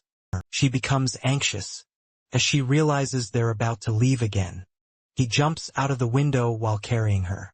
She screams in fear and asks him to stop, but he continues to move forward. They reach their next destination and make a grand entry through the window. Once again, in mere seconds, our boy defeats the whole gang. They all bow down to him and beg for mercy. Once he's outside again, he wonders why they keep getting attacked every time. He calls the Yakuza completely stupid. She agrees with him, but clarifies no gang members will ever listen to him. Leona frustratingly requests him to stop barging in through the window. Every time she thinks they're just ambushing the Yakuza at this point, but she's had enough of all the flying. He understands her and shares. He didn't follow any rules, since they're dealing with Yakuza. She calls him illogical, so he decides to agree with her and play by the rules. This time, they both reach another location and knock on the door. A bald guy comes out and questions who they are. The boy shares. He's here to learn about the Black Rebellion. The bald guy shuts the door close and orders them to get lost. Kusunaji becomes annoyed and slams open the door with just a kick. The gang members become alert and question if they're getting raided by a single man. They order him to reveal which clan he belongs to. But Kusanagi clarifies. He's just here to learn more about the Black Rebellion. The bald guy loses his patience and moves forward to throw a punch. Our boy was hoping he could talk peacefully for once. But since he has no other choice left, he fights back and easily destroys the bald guy. The other gang members get surprised.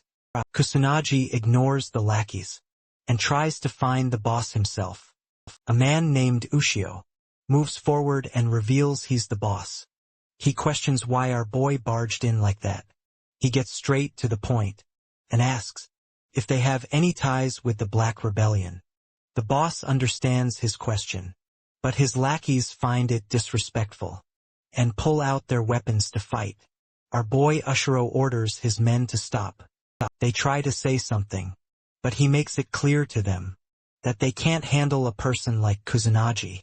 He decides to answer the question and reveals he has zero connections with a pathetic organization like the Black Rebellion. He clarifies that honor is very important for his clan. The protagonist asks about their hideout. Ushio confirms if he will leave once he learns the location. Kusanagi promises he will. Leona and our boy sit face to face with Ushiro. The gang of thugs surrounds both of them. She feels anxious and wonders why she got dragged into such a situation. Ushiro introduces himself again, so Kusanagi also reveals he is Chrono. Leona introduces herself as well. The boss points towards a map and explains the Black Rebellion's hideout is somewhere around where he's pointing. He finishes the conversation and assures them he doesn't know any other details. Kusanagi checks and finds out it matches the one Leona suggested. He realizes they would have eventually found the hideout if they continued searching for it. He finally acknowledges she is a lot more reliable than he expected. The Black Mage asks the old man if he's sure about sharing such information, since he belongs to the same industry. Ushiro clarifies he isn't, and reveals they are actually enemies. He assures our boy his clan is not so low and pathetic as to go around harming respectable people. Kusanagi wonders why he got attacked at first, but the old man believes he doesn't look respectable, since he's going around raiding Yakuza offices. Ushio tells him his clan has rules and principles, so there's no need to compare them with scums like the Black Rebellion. Kusanagi is amazed to find a Yakuza like Ushio in this time period. He decides to leave just as promised, since he accomplished his goal already. As he's about to go out, Ushiro questions if he's aiming to face the Black Rebellion. He warns our boy that they have influential individuals who control the country on their side, so it won't be easy. Kusanagi grabs the woman and assures the old man he has faced many opponents like that. He flies away with Leona in his hands. The old man observes him from behind and praises his fearless behavior. He believes the kid might be able to take down the Black Rebellion. In a random warehouse, a few men gather to make a deal for a special weapon. One of the lackeys checks its quality and assures his boss it's good. The red-haired guy orders his men to hand over the money. Some mysterious guys in black suits take it, and one of them shakes hands with the red-haired guy as they both make a deal. The guy in the suit calls Japan amazing for being so kind to criminals, and the other guy confirms it really is the best country. As they're both laughing, Kusanagi jumps in through the window. With Leona in his hands, the men get shocked, but they all pull out their magic circles and guns. Without wasting a second, Kusanagi realizes he has finally found the gang he was looking for.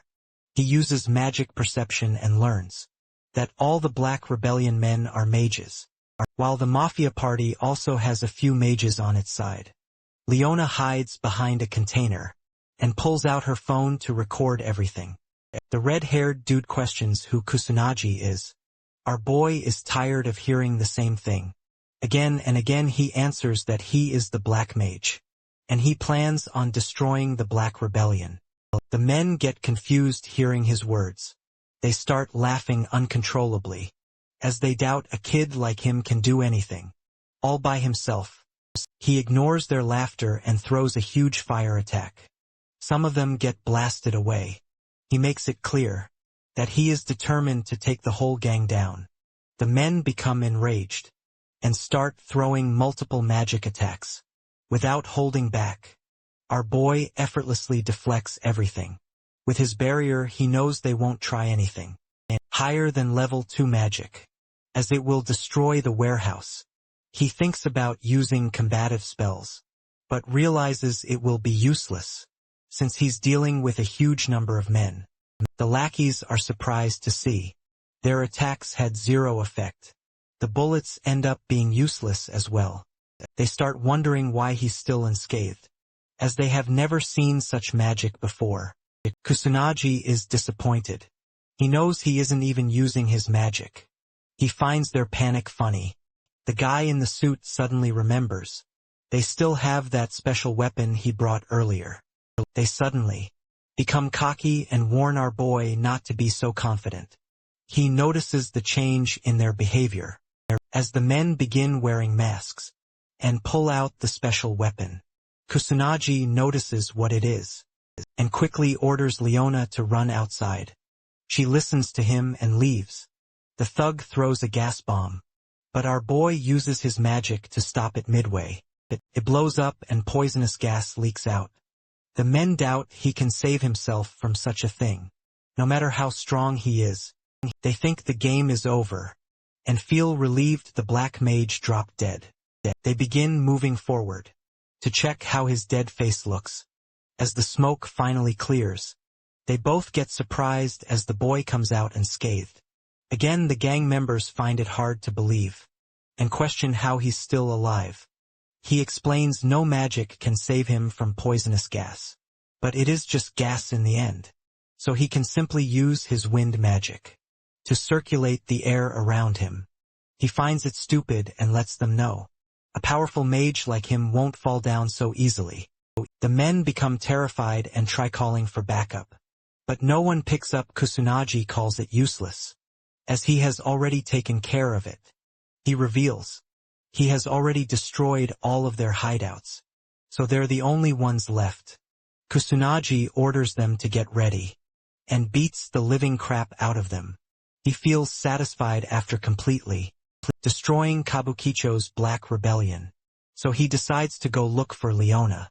Our boy suddenly notices someone behind him. A man comes out from the shadows, with Leona as his hostage. He's surprised. The protagonist took care of everyone all by himself. He admits it is impressive, and smiles wickedly as he shares.